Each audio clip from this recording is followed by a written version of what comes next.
and convene the Juvenile Justice Oversight Council for February 6, 2026. At this time, I would ask the roll call to be taken, please. Mr. Adams. Miss Gardner.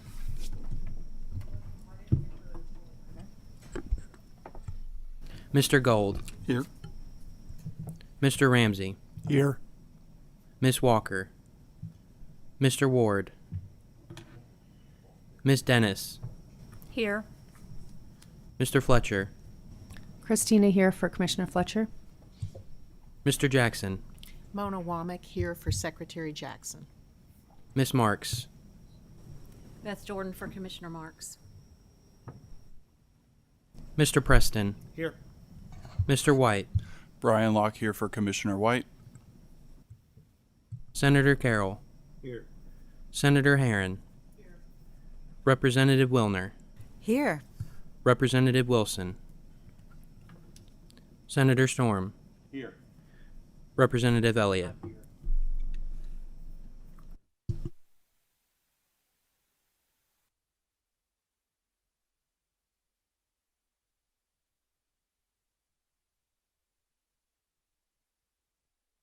So moved. We have a motion. We got a second.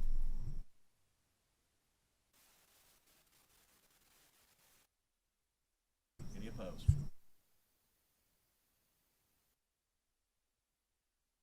No, There we go. it's not. I'm sorry about that. My mic wasn't on. Do we have any agency updates that any members would like to provide? Some in the packet. We do have some in the packet. Members, if you could take a look at those. I know there's some from the Administrative Office of the Courts in there. And at this time, we're also going to take a bill out of order since Senator Carroll is already here and the other presenter is not currently here. We'll go ahead and call up 26 regular session Senate Bill 125 for your consideration.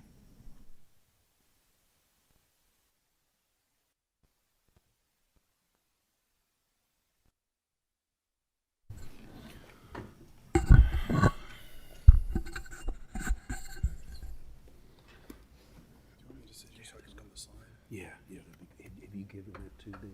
Yes. Okay, good.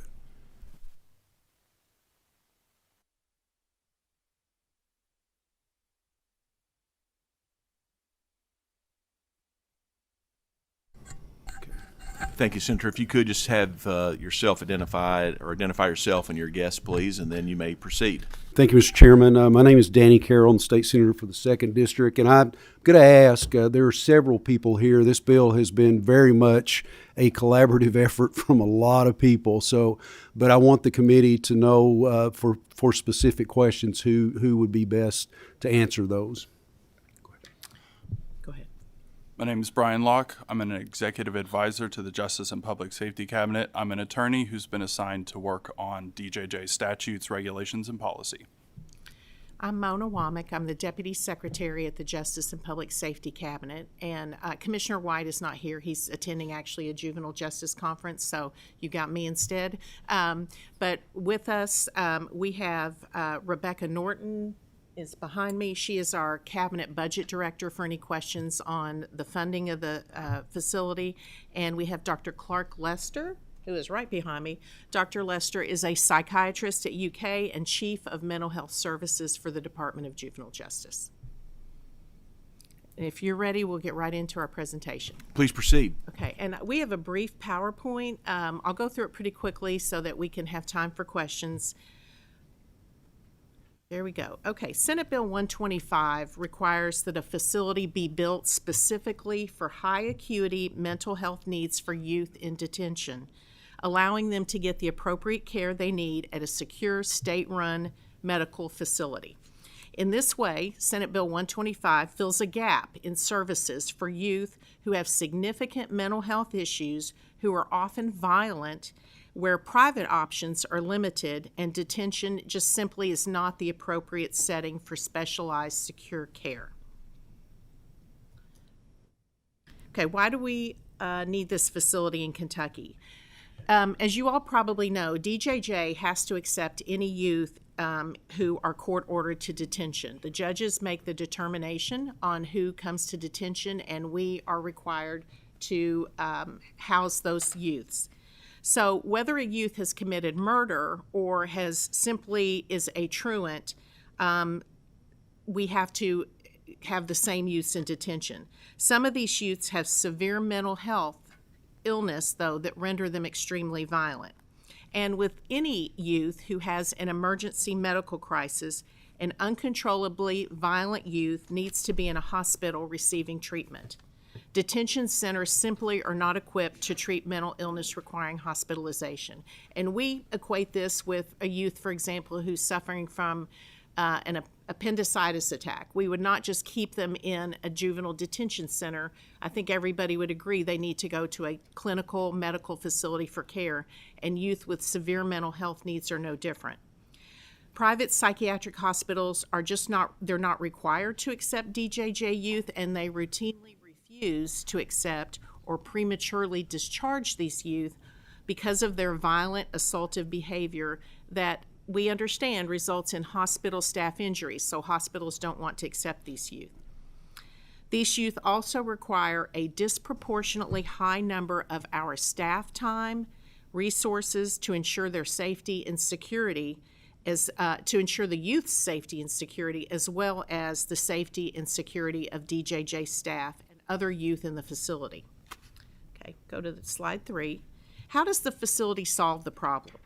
Investing in a high acuity mental health facility for justice-involved youth in Kentucky is really necessary to properly serve this group. A dedicated facility would provide access to behavioral and psychiatric care for youth who have no other viable options.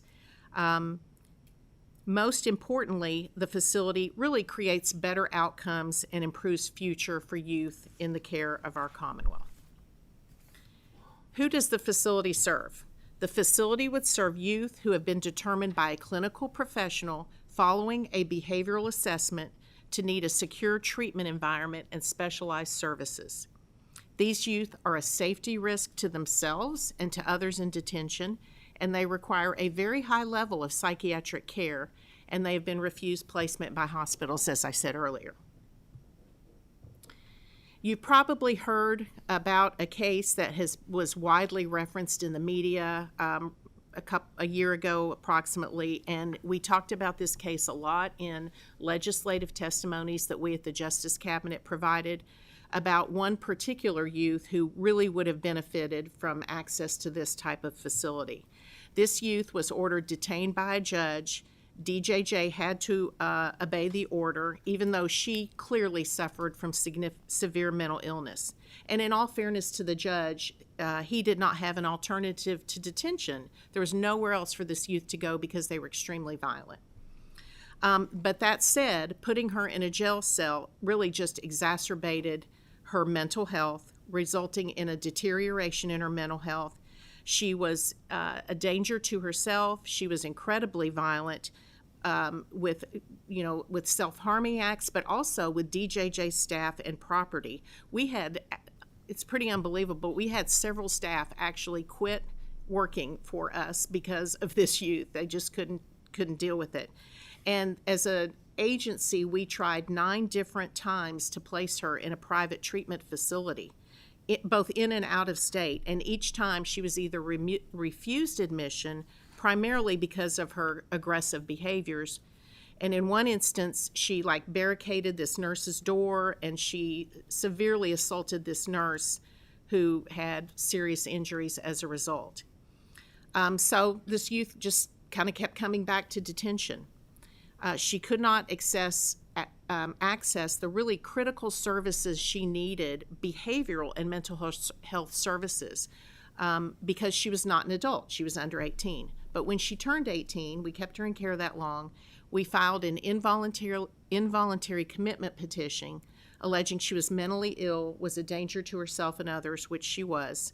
And thankfully, the court and clinicians agreed, and she was admitted to a state psychiatric hospital for adults for the first time in her life, where she received beneficial treatment. And it's a shame that people can access this treatment when they're adults, but they can't access it when they probably need it the most as juveniles. And if we had this high acuity mental health facility, she may have been spared years of turmoil, distress, and harm. How does this facility meet the needs? The facility would allow for certainty of placement, would create this secure environment, and medical and psychiatric resources. That's really the key. Would allow for DJJ to adhere to clinical requirements and statutes, and would incorporate trauma-informed design. So just to reiterate, our existing juvenile facilities, detention facilities, are not appropriate for youth with these high acuity needs. If this young lady I talked about were in a hospital, she would have been able to receive a treatment from a variety of mental health professionals and clinicians in a medically equipped setting. We'll go to the next slide. The design of the facility. The way this facility is proposed demonstrates that you can have secure measures, and those can be balanced and complementary to clinical spaces while meeting all of the statutory requirements. The facility incorporates innovative design for circulation, sight lines, placement of central hubs for clinical services to improve efficiency, safety, and security while also providing individualized care. It would not look like a jail cell detention center like we have now. It would be much more light, which are things that are clinically established as good for the youth in care. While 1 or 2 states have implemented similar mental health facilities, Kentucky is proposing a building that would serve truly as a leading national model in best practices for juvenile rehabilitation. Okay, and that concludes our part of the presentation on the high acuity mental health facility. Do you want us to take questions or go right into the? I'm going to kind of back up Okay. just a second, and we wanted to start with this because this is the highest priority within this bill, and all of you all know the history of how we got where we are, dating back to 2023, I guess.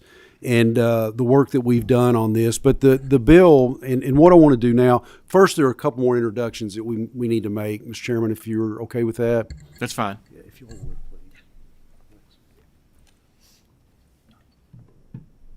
please. Jason Reynolds. I'm the legislative liaison for the Administrative Office of the Courts. But prior to that role, I also was an attorney in other various roles with the Department of Juvenile Justice for 15 years.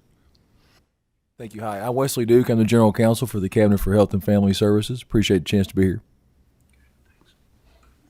Mr. Chairman, just to kind of give a broad overview of what the bill does in other areas, because there are other segments of this that are very important.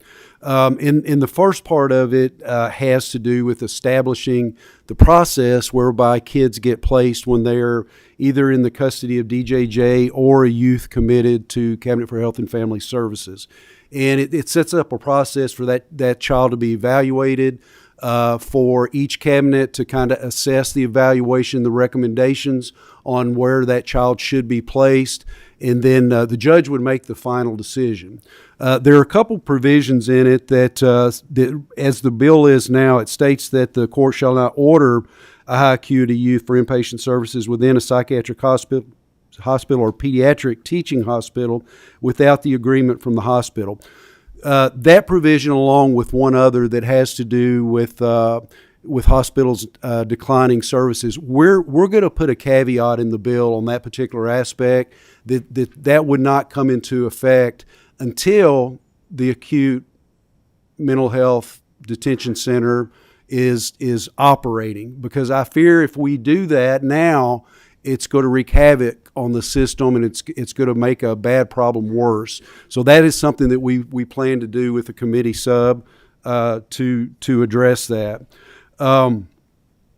We also, and it's important to understand that for the hospitals, there is some incentive with this for caring for these particular high acuity youth at 150% of the Medicaid rate for inpatient care or 200% for inpatient care, 150% for outpatient care. And the outpatient care would be either by the hospitals or a psychiatric hospital or pediatric teaching hospital, or it could be some other provider. It does not prevent the cabinet from entering into contracts with other providers, which is happening now from what I understand, with agreements with PRTF level 2s. But the need is so great, that's where we are with that. And I know it's a struggle for some of those facilities. I'm hearing some feedback where some of them are having difficulties with this population. And it ever much more shows the need for what we're doing with this. So just know that the process is set up, and we had agreement. ALC was very much involved in that, just to make sure there is within the continuum of care, there is a proper placement.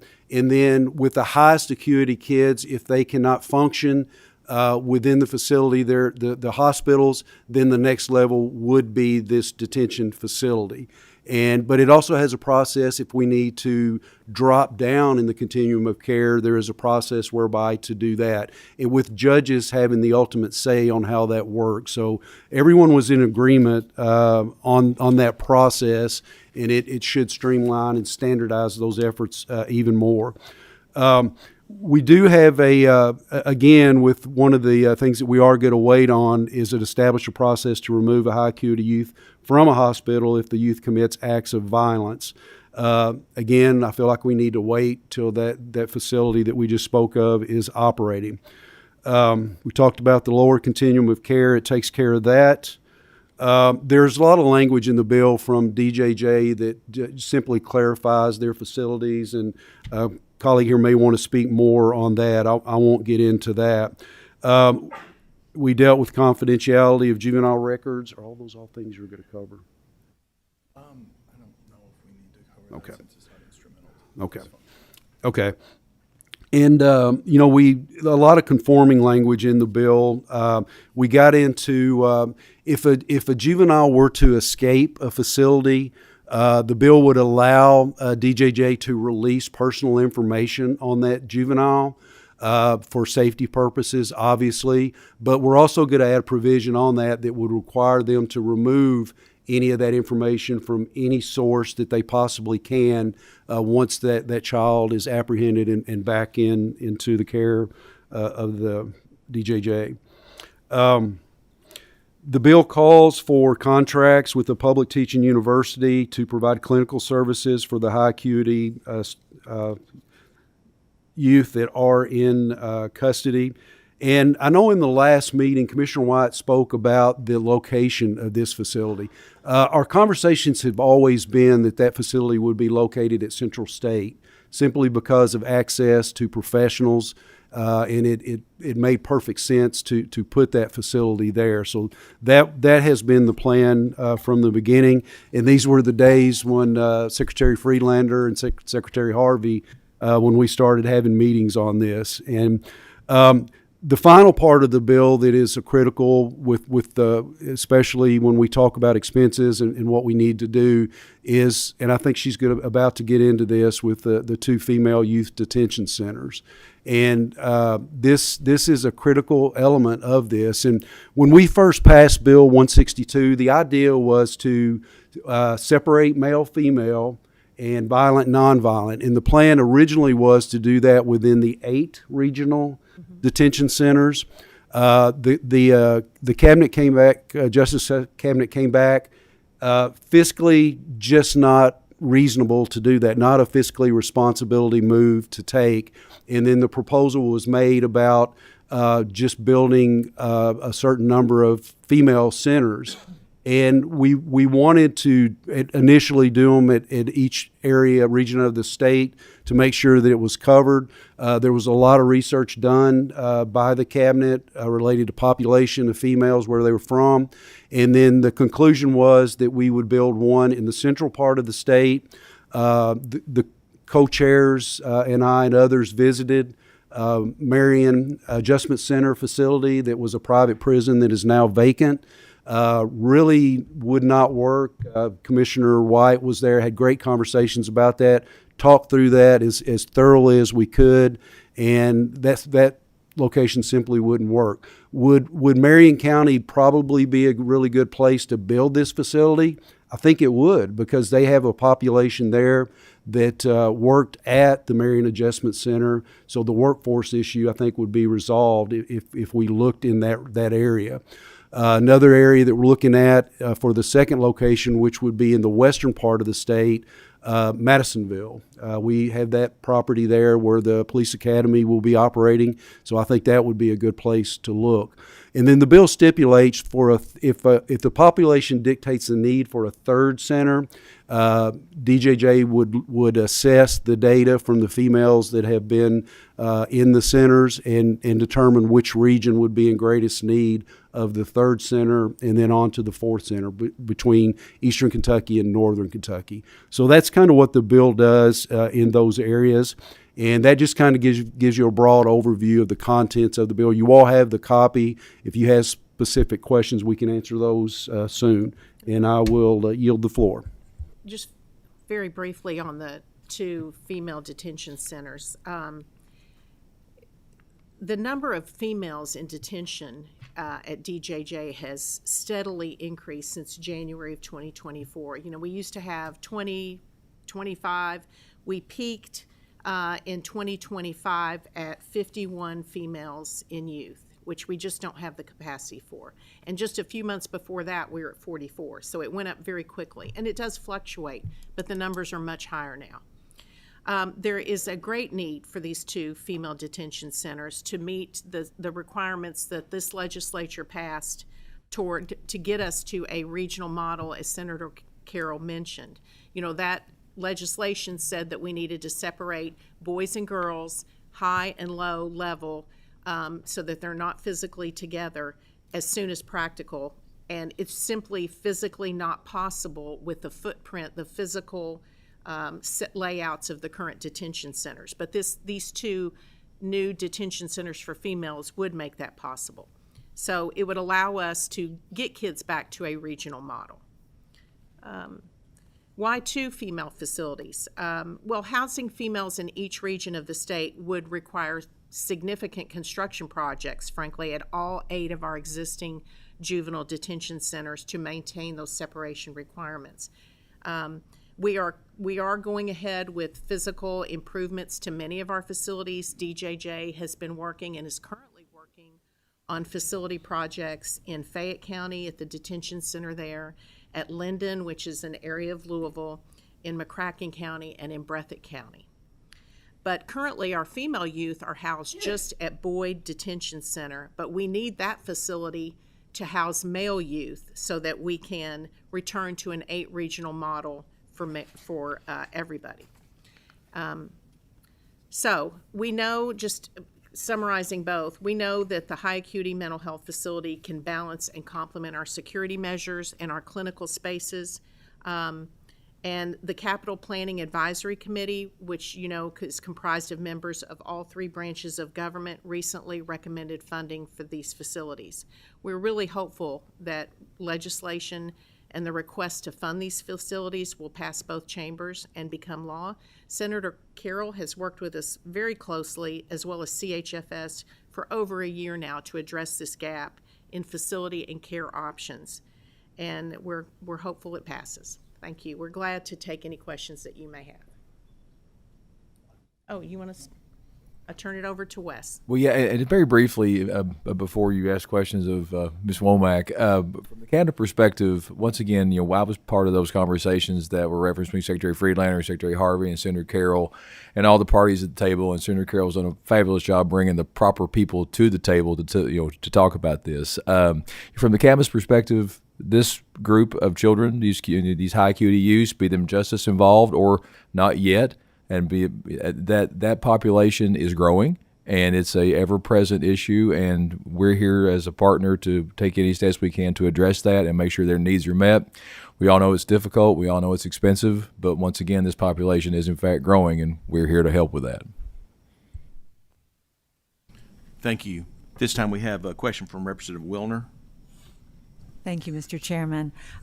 Thank you all for being here. Senator Carroll, you've been leading on this work for a good long time, and I'm so grateful to you for your persistence in this. We, in a juvenile justice work group a couple years ago, we identified that there are these kids in our communities, and they're sick and they're troubled, and there's nowhere for them to go that's in appropriate settings. I also really hope that this can be built and approved with all due speed.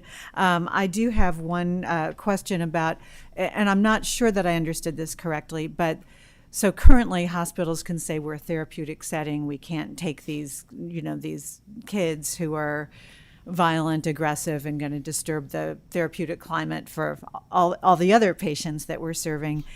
Does this bill provide a pathway for that decision by the hospitals, a temporary pathway until the facility is available, to be overridden, and for the hospitals to be told, no, you must take these kids? Maybe I might have misunderstood. The system as it stands right now would remain in place until the facility is built. So upon court order, the bill does not give them the ability to decline if the court so orders after going through the process. However, there is a provision in the bill that there is language that's in place right now, and I think it was previous from Senate Bill 200, Senator Westerfield had that. I think, and we addressed this, and we're removing that language, but in essence, it had been interpreted by law enforcement to mean that in those situations where in those mental health hospitals that the youth are rioting, beating staff up, serious assaults, where they couldn't do anything with them. And so we're removing that language in hopes that would address that. But we really have to be careful that if we mess with the process as it stands right now, we're going to have more of these high acuity youth that are going to be sent back to detention centers, or in the cabinet's cases, there could be some that are living in offices. And, we all are, we want that to stop yesterday. So I think that's what that would create. And that's why, if you all sense an urgency to get this done, we've been kicking this around for 3 years. And as a result, the cost of this has probably gone up at least 25%, if not more. And we also know that Kentucky is facing a consent decree. And I know that that there have been conversations with them, and they are tracking, especially that facility, and I'm sure the juvenile facilities, female facilities also. And this could be the determining factor as to whether or not we are put back on a consent decree, because, in 162, we dealt with all the other issues. We set up the structure. Commissioner White, the cabinet, they have done an excellent job getting us where we are right now. There have been some major staff turnovers, high level. There's been more training. The facilities are getting better. And not that they're not without problems. Those are going to happen no matter what we do. But it is much better. And this we feel like is the final major component that we need to address. And if we keep kicking this can down the road, we get a consent decree, we don't have any choice, then we're going to do what they tell us to do, which could result in a much higher cost to the taxpayers of this state. Thank you so much. And just to clarify, I share your sense of urgency. I understand the need to get this done. So I hope my question, there was nothing in there to suggest that I'm on any other side than yours in this. Thank you. Senator Herron has a question. Thank you, Mr. Chair. Thank you all for your presentation and the work that you've been doing on this issue for the last couple of years. I do have two questions. The first one is, can you just clarify again about what the staffing will be like? What are the requirements for the individuals who are going to be working in this facility? I think I heard at some point you said something about a contract with universities, but just want to understand more about what's the staffing going to look like for those individuals who are going to be working with this population day to day? There are a couple things that I'll address, and then Cabinet may want to address some of the others. But Dr. Lester is here that can talk about the mental health side of that. But understand that this center will be staffed. There will be mental health professionals there, and there will be guards, juvenile, as in a juvenile detention center. However, these folks will receive a higher level of training. So the idea is that this will be a secure facility where proper treatment can be given in a controlled environment. So I think that's crucial. And I think the staff will depend on the population. My understanding with the current estimates, we are looking at a 24-bed facility. And Dr. Lester can speak more to the children, the youth in this state that would be assessed for possible placement in that center at some point. But the numbers, it'll be based on DJJ requirements with staffing, and then also there will be additional policies, regulations that will be put in place to provide for the security in coordinating with the treatment within the facility. And Dr. Lester, is there anything you want to add to this? I think if you don't mind, come to a microphone, please. Thank you. Please introduce yourself. My name's Dr. Clark Lester, and again, I'm a child psychiatrist by training, and I'm faculty at the University of Kentucky and serve as the chief of mental health. I think in envisioning this type of facility, it would be addressing the clinical needs of the youth, and that's going to be variable for each individual that comes in. There are going to be those youth who are going to need one-to-one staffing. So I imagine that it's going to be much more compared to what is possible in a detention setting. There will be much more supervision, and with folks who are clinically trained to de-escalate and address mental health needs and recognize the mental health needs that exist. And I think part of the question was about partnership with the university setting. And I think that we all recognize that these youth have extremely complex needs, and being able to contract with those entities, with the experts in the field, is part of what we envision here.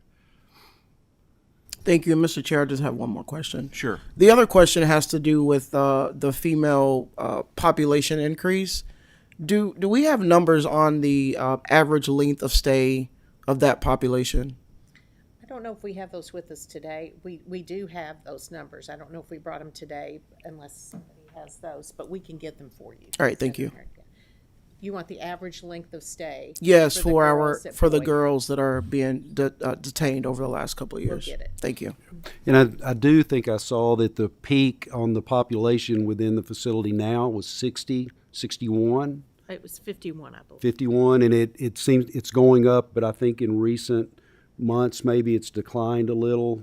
Yeah, a little. But understanding that as a legislature we are moving back towards more accountability and detention, and so I think there is a reasonable expectation that these numbers are going to continue to rise based on legislation that we are passing. Mr. Reynolds, do you have any comment? I think you have any comment on the report that you've included as to those numbers rising? Maybe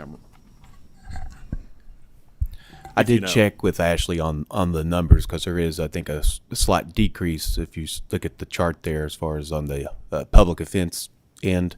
But it'd only be speculative as to why there is that decline at the moment. So I don't really have an explanation as to what factors would be into that. Thank you. Co-Chair Elliott. Thank you, Mr. Chairman, and good morning to everyone. I want to echo my colleague, Representative Wilner's comments about Senator Carroll. You've worked so diligently on this issue over the years, and I certainly appreciate that. And you've been very persistent, and it's a kind way to put that. That's what our youth, that's what our youth need in this state. So I do appreciate that. I had a question about youth that are in cabinet care and youth that are in DJJ in the justice system. Will they both be eligible for this high acuity youth psychiatric facility that we're talking about. And Wes can clarify this if I'm wrong. My understanding, if they are committed to the cabinet, the judge would have the authority to do that. And then also, once the facility is operating, should there be a CHFS kid that is in one of the hospitals and we have one of those incidents where staff are assaulted, law enforcement will have the ability to charge that individual criminally, and then that child could be placed within that center. Am I saying that correctly? That's my understanding as well. Okay. And I know that previously you've provided the cost of it to the Budget Review Subcommittee on Justice and the Judiciary, so I won't get into the details of that. The location of it, will that likely be in a major metropolitan area? That's what? Yes, because we need to be able to access staffing and existing clinical staffing to the best of our abilities. And that would, of course, exclude the Marion Adjustment Center, which I know that you for the toured female facility, but I don't know that it would exclude the possibility of building a separate facility there. It is kind of centrally located, and I know we haven't had any in-depth conversations on that possibility. I just know, as you all recall, while we were there, that workforce is in that county. I think enough remaining where we could staff this facility. And I do want to make a comment. I heard recently, and I'm actually going to protect the governor here, which I don't think has ever happened for me, but there was some comments made about his budget request on these facilities and a criticism that we couldn't staff the existing facilities. I don't think that's a fair statement at all. We are looking at two centers that are in areas where there would not be a regional center. So you're talking a whole different workforce when it comes to this. So I don't think that was a fair statement to make as far as this request goes. And we can look at the areas on where we're locating the possibility of workforce. And I don't think female juvenile facilities are going to be as difficult to staff. It's not going to be as violent of an atmosphere, and it'll be more conducive to treatment. And I think we will have better success with these females when they can be closer to their homes, for one thing, but where they can also receive more treatment that I have no doubt will be more effective because it's a calmer, more controlled environment. And we've never had that because it's always been male, female within the same facility. So that's another advantage of doing this, that we can have more effective treatment to hopefully get these young ladies back on the right path. That's all I have at this point. Thank you, Senator Carroll. Ms. Weeder. Good morning. I was wondering, because I didn't see anything in the bill that explicitly outlines who would be providing educational services for the youth in these. I was wondering if you could talk about your vision for that. I think that vision and that process is already in place at local school districts. They have agreements with DJJ where they provide education within the detention center. And I speak that because in McCracken, I've visited that center and I've talked to the teachers that have been in that facility for a couple decades, and they love it. And so I think that system is already set up, and that would not be an issue. And if a district wanted to decline to provide services, would there be any provisions for that? I can speak to that. We actually already have, just in our detention centers, one district that declined some time ago, I believe, and we've just simply found another district that was willing to come in and provide the educational services. There's a language that allows for that.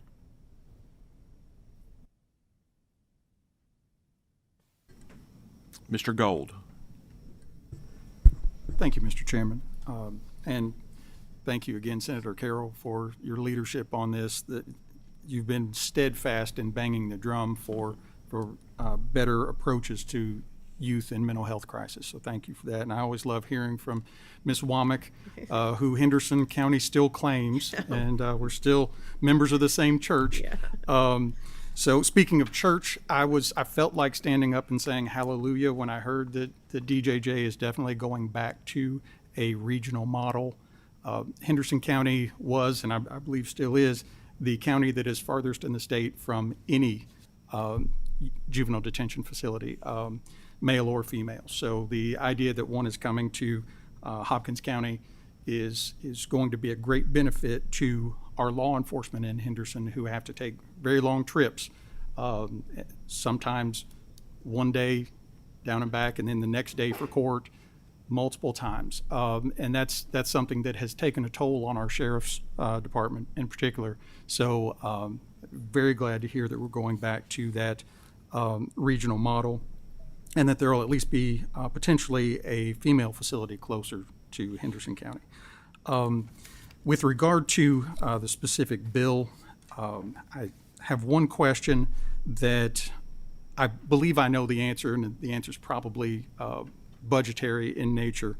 But when my staff and I were reviewing this bill, looking at, okay, how would this actually affect us in practice in Henderson County?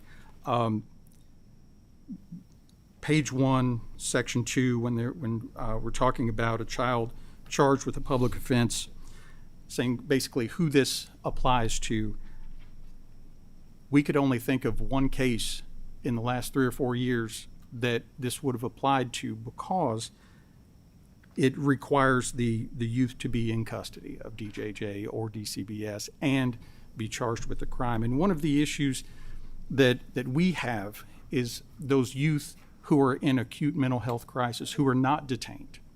As we know, there are some restrictions on who can and can't be detained, how long they can be detained, things like that. So a lot of times we'll have families coming to us that are at their wits' end dealing with this youth in mental health crisis.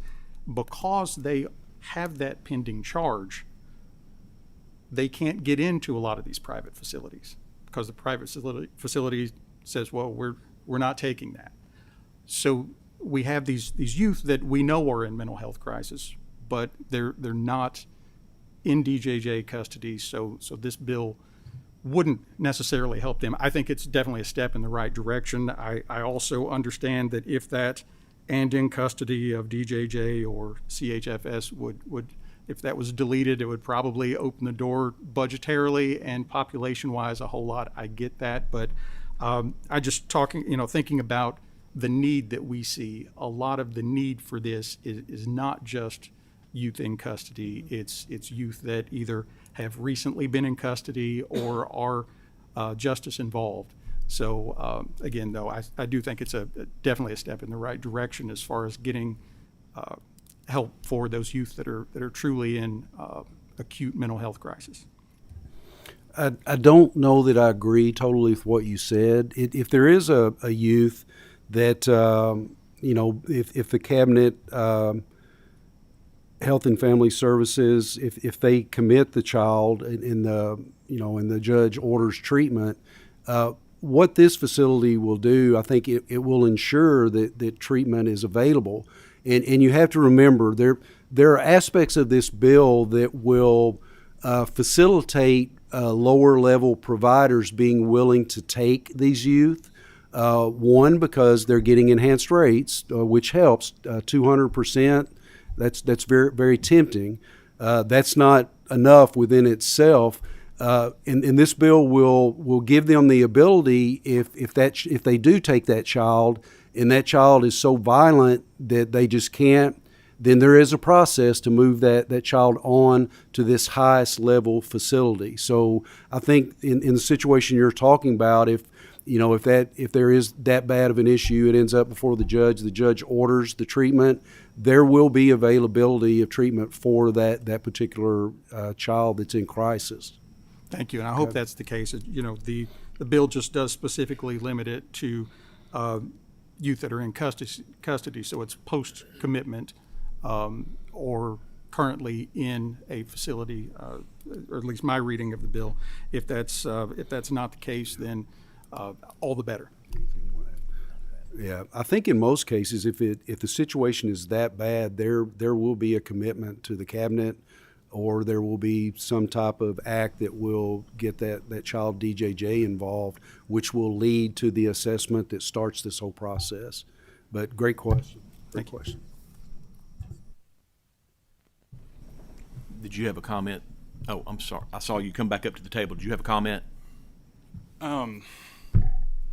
You had mentioned the phrase post-commitment, and I think the term custody contemplates pre-commitment as well, because when they're in detention, that's a pre-commitment status from DJJ's perspective, but they are in our custody because physically they are in our building. Does that make sense? Correct. Okay. I was specifically speaking about those youth that are not currently in a detention facility, but you could read this to say that a commitment, post-commitment, is in the custody of DJJ or DCBS. I was trying to be charitable in that reading to cast as wide a net as possible, but you're absolutely right, and that's where I think what we see is some of these acute situations. The term of commitment. First of all, getting to commitment is not a simple or easy process, and there's a lot of arguments that it shouldn't be a simple or easy process. I'll defer to Mr. Preston on that, but once we get there, this clearly I think would apply. It's that time in between, and there being limits on the length of detention pre-commitment for a lot of youth. Sometimes that length of detention is capped in such a way or limited to where there's not really enough time to get some meaningful modes of treatment, is my understanding from what we're hearing back from some of our folks both at DJJ on the local level and some mental health providers. So, but again, it's not a criticism of the bill. It's just one of those things. I see a lot of youth in crisis that would not necessarily be covered by this, and again, step in the right direction. Go ahead. I was just going to say thank you. I just wanted to understand the question further. Okay. And I think there is an element of this also that Commissioner White and his folks have stepped up the treatment efforts within the regional detention centers. So there will be more treatment available. And then the bill also allows where there could be contractual agreements to bring providers into detention centers. If they're there on a short-term basis, even those efforts are being stepped up. And Mona, am I correct in that? Okay. Absolutely. Mr. Preston, do you have a question? Thank you, Mr. Chairman. And Senator Carroll, thank you for your work on this. And I think you've made a compelling case now and for the past several years that this is a facility that's needed. There's a gap here that's needed, and I hope we can get there. I have some technical questions and then some more maybe critical questions. But before I get to the bill on the paper, I want to ask, and this may be a question for the DJJ people and maybe for Mr. Duke. Chapter 645 in the KRS is the Juvenile Mental Health Act. That exists for kids that are a danger to themselves or others, similar to 202A in the adult context. Is that used? It seems to me that would play a role here for kids that are openly a danger to others. Are petitions under 645 filed now? And if so, where do those kids go?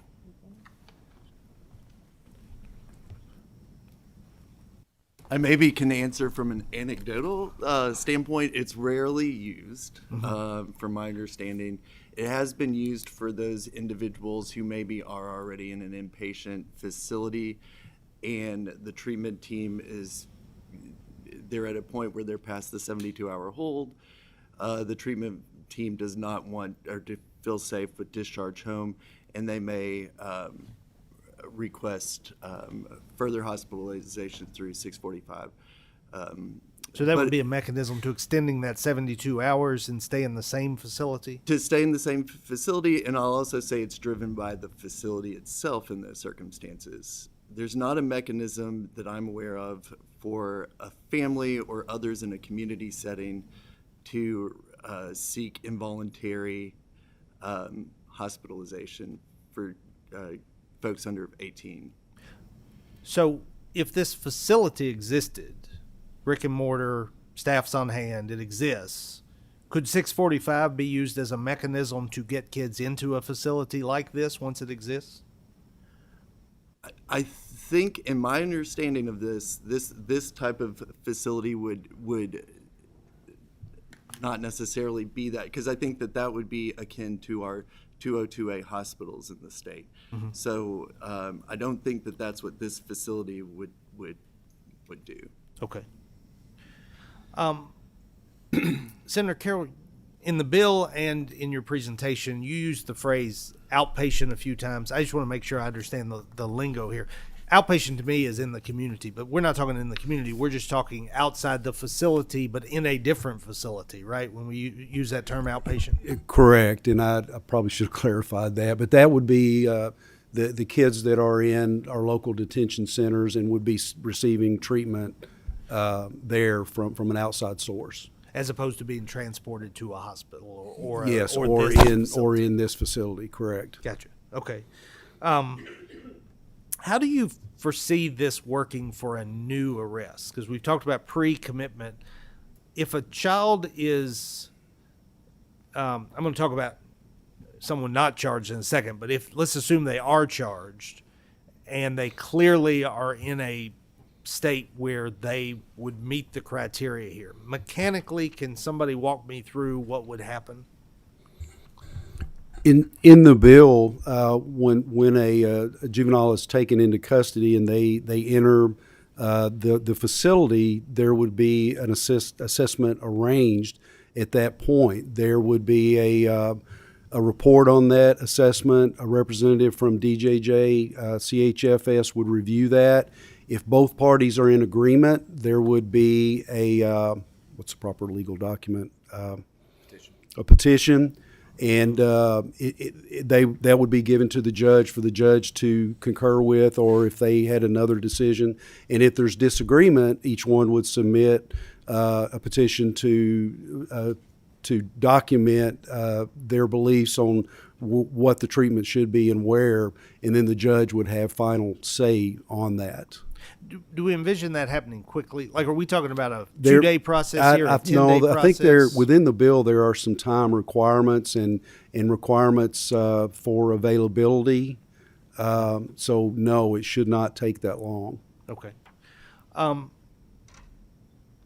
of my concerns is that this will lead to kids being in detention that otherwise wouldn't be in detention. And I think a terrible outcome of a bill like this would be if a parent's got a child with significant mental health needs and they go to their county attorney and say, what can I do? And that county attorney's legitimate legal answer is, well, the best path is for you to have that child charged with a crime so that they can access these services. What protections would there be against this happening here? Because if this facility exists, my reading is maybe even more narrow than Mr. Gold's reading. I guess I don't see the CHFS non-public offense avenue to this. It reads to me like this is only going to come through kids in custody charged with a crime. Is that not how you read it? Excuse me. No, I don't read it like that. I do think that this will be available for a child that comes into the custody of the cabinet. There's a petition filed as far as DCBS involved, that they can utilize this facility or the services provided there. I think we can get, and it may not be as clear as it needs to be, and that may be something that we possibly need to clarify. But I do think that exists, and obviously, it's our position that we want that to exist. We want to be able to get them there for the care they need, but we may need to look at that a little harder. Yeah, I would like it to be where a parent could almost voluntarily say, my child is dependent because I can't meet his specific needs, and that be an avenue to get to this facility. And honestly, that is, well, of course, there's no facility yet, but that circumstance is happening now. We have parents that come to us really at their wits' end that say their child is dependent and present, and the process starts there. So that's happening now without this facility. But would this facility be available to them in the future if it's located in DJJ? How would that kid get to this facility? Well, hopefully that if you get the court involved, that the judge could order that and we could get them there that way. Okay, that's a good answer. Appreciate that. Two avenues: the judge orders it, or if they are in a treatment facility committed to the cabinet and they commit an act where they are charged, then they would be DJJ involved at that point, and they could take that path also. Yeah. Not the preferred path, but possible. Yeah, I agree with that. That's what I'm trying to avoid, is see if there's a path that never involves a public offense, and I think you've explained. And the bottom line with your question is, we need more facilities in our state for these kids. Period. Absolutely. I agree with that. Yeah. A couple of things that I'm specifically concerned with that I wonder. I mean, you don't have to say today if you're open to changing it, but I'll state my objections and maybe ask why it's designed this way. On pages 5 and 49, there are two separate places where there is a mandatory charge that charges shall be filed. One is assault on a hospital staff, and the other is escape. Just fundamentally, we have constitutional officers who have the discretion as to when to file criminal charges and when not to file criminal charges. So I think fundamentally, I'm not sure why there would ever be a time when the language on page 5 is the youth shall be charged criminally. Is there a reason that we don't trust our prosecutors to adequately protect hospital staff by filing those charges? If I'm not mistaken, I think we changed that. Roberta, we talked about that? Okay. Yeah, it's on page 5 and then 49 as related to escape. What line? The same language. Can you tell us what line that's on, Mr. Preston, if you know? Page 5, line 5, or 4 and 5, and then page 49, line 9. Yeah. This was discussed in a meeting we had just a couple days ago, and that is for that one on page 5. And where was the other one on page 4? Page 49, line 9.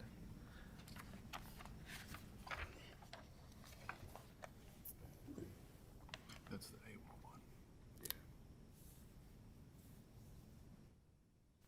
one. Yeah, we did separate on there with it only related to the facilities where they would be charged, and if they were in a placement or at home or whatever, they would not be charged with escape. I think if those two were changed to may, I think that would address my issue. I don't mind it being pointed out as that charges are eligible there, and particularly with the escape, since you are making that distinction and can be charged here, cannot be charged there, that would work fine. I think that's what the beauty of having this council vet these bills, as opposed to going before a committee or going before the floor to be voted on. We can catch these wordsmithing. Yeah, this is great. I grammar love this. Revisions. Yeah. And then my last comment, if I can, Mr. Chairman, is just I'm here representing the appointed counsel in these cases, and any of these juveniles, once they're charged, Kentucky's Juvenile Code appoints a public defender whether they're eligible or not, so we end up with almost 100% of these cases. There's a process here for filing affidavits with the court and perhaps dissenting affidavits with the court, and then the court is making these decisions, and there's nowhere here that I see that counsel for the child is involved or has any opportunity to give feedback. No open court hearings where even the prosecutor's involved. I feel like if this is going to be a medical decision within the facility, there's not really an avenue to be involved. But if this is a court being involved in making decisions related to the child's placement, custody, treatment, I feel like counsel should be involved. Is there a reason that this wasn't designed with a more formal legal process? My understanding is that these provisions plug into the procedural chapter of the Juvenile Code 610, and so were they subject to a public offense action and detained either in the hospital or the facility, they would be still subject to the mandatory detention hearing requirement that's in 610-265. Mm-hmm. And so at that hearing, then we would have prosecution, we would have defense attorneys present to discuss everything that was in the record with the judge. Okay. And so I think that would occur within 24 hours for a status offender or within 48 hours for a public offender. Okay, thank you. I appreciate that. If it happens as part of the regular processes, we're in the room anyway, and we're going to be in the discussions. What I fear is a special hearing that once these affidavits are filed, it's viewed as emergency if if you've got two doctors saying this kid needs to go to this facility. My fear is it could happen without explicitly saying counsel for the child shall be notified, shall be given an opportunity. That's my fear. I don't want our lawyers showing up at a detention facility thinking the kid's there and them saying, well, he was sent to Louisville Central State last night. That's what I'm trying to avoid. Thank you. So I'm going to take a few moments, just if you don't mind to stay there, Senator Carroll. So I do appreciate all your hard work. I know that you have been over backwards to try to make sure that you have a good piece of legislation. And how many times have you filed this? How many years? This is year number 3. So just because you didn't get it through the first time, you didn't give up, second time you didn't give up, 3 years in a row, you're still working on it, trying to make it a good piece of legislation.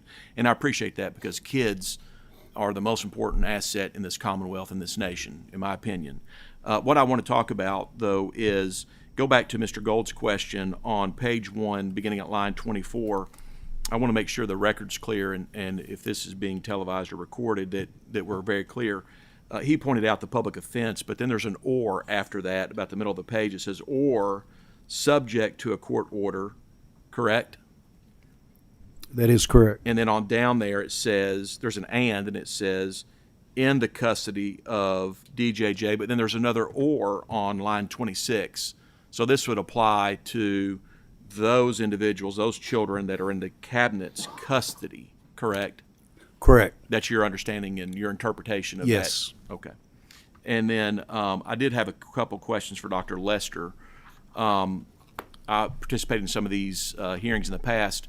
How many children in the Commonwealth do you believe would fit this, fit this bill? You know, we've got a facility of 24 beds that I think you've mentioned. How many children, though, are we really talking about in the Commonwealth that are our most precious commodity are we looking at that might be exposed to this situation? I can provide some insight as to what we have seen currently in the facilities in terms of numbers. In a typical month, we're making between 43 to 44 referrals for inpatient psychiatric treatment. About 80, a range of 75 to 82% of those are denied admission.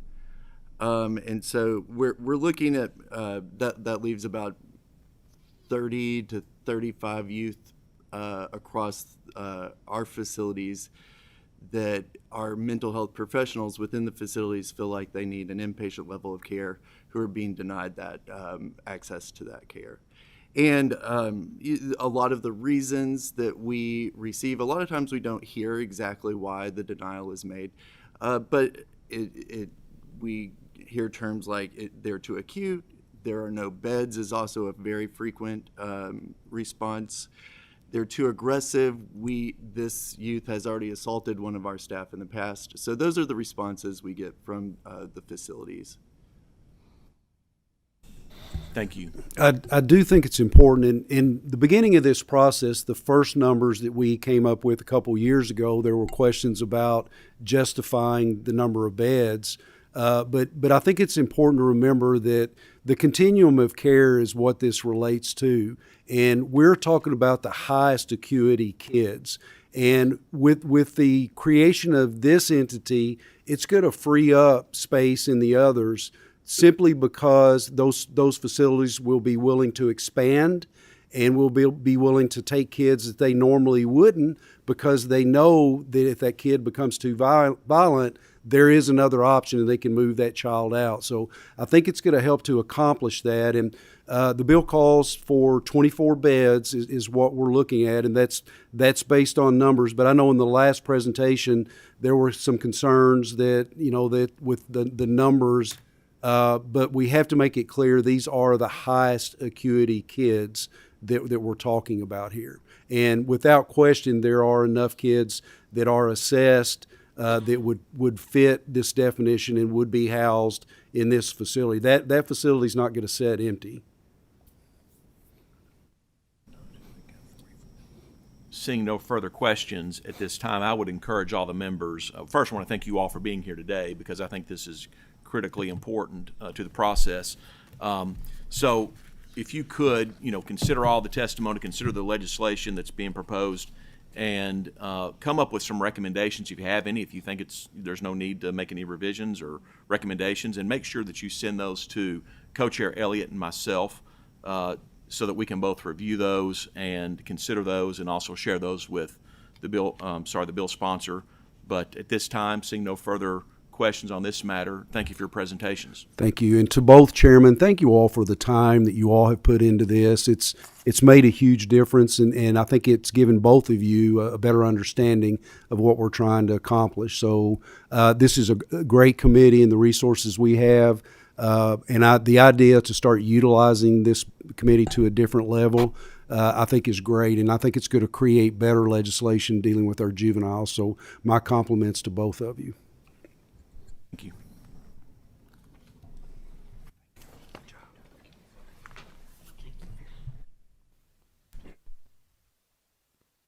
Does anyone need to use a restroom or get a drink of water or anything? All right. If we need to take a break, we can take about a 3 or 4 minute break. If not, we'll jump in. Let's come back at 11. Well, she says 5 minutes, so let's come back at 11:40.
What's that? No, I wasn't able to go. I had 3 upon adjournments, and so I couldn't do. I was trying to battle it. Yeah.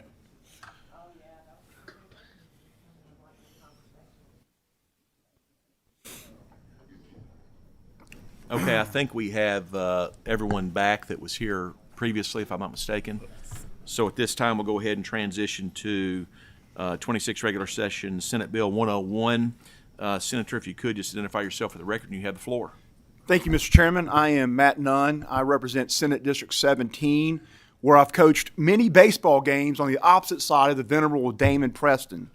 Representative Wilson, you would probably agree he leaves these pitchers in a little too long, and he probably should get a little quicker hook on them. But other than that, he's a really good coach, good man. Mr. Chairman, I've got a summary of the bill that I plan to share. Would that be helpful if I did that, just kind of section by section breakdown? Would that be good? Okay, just want to make sure I'm being productive here.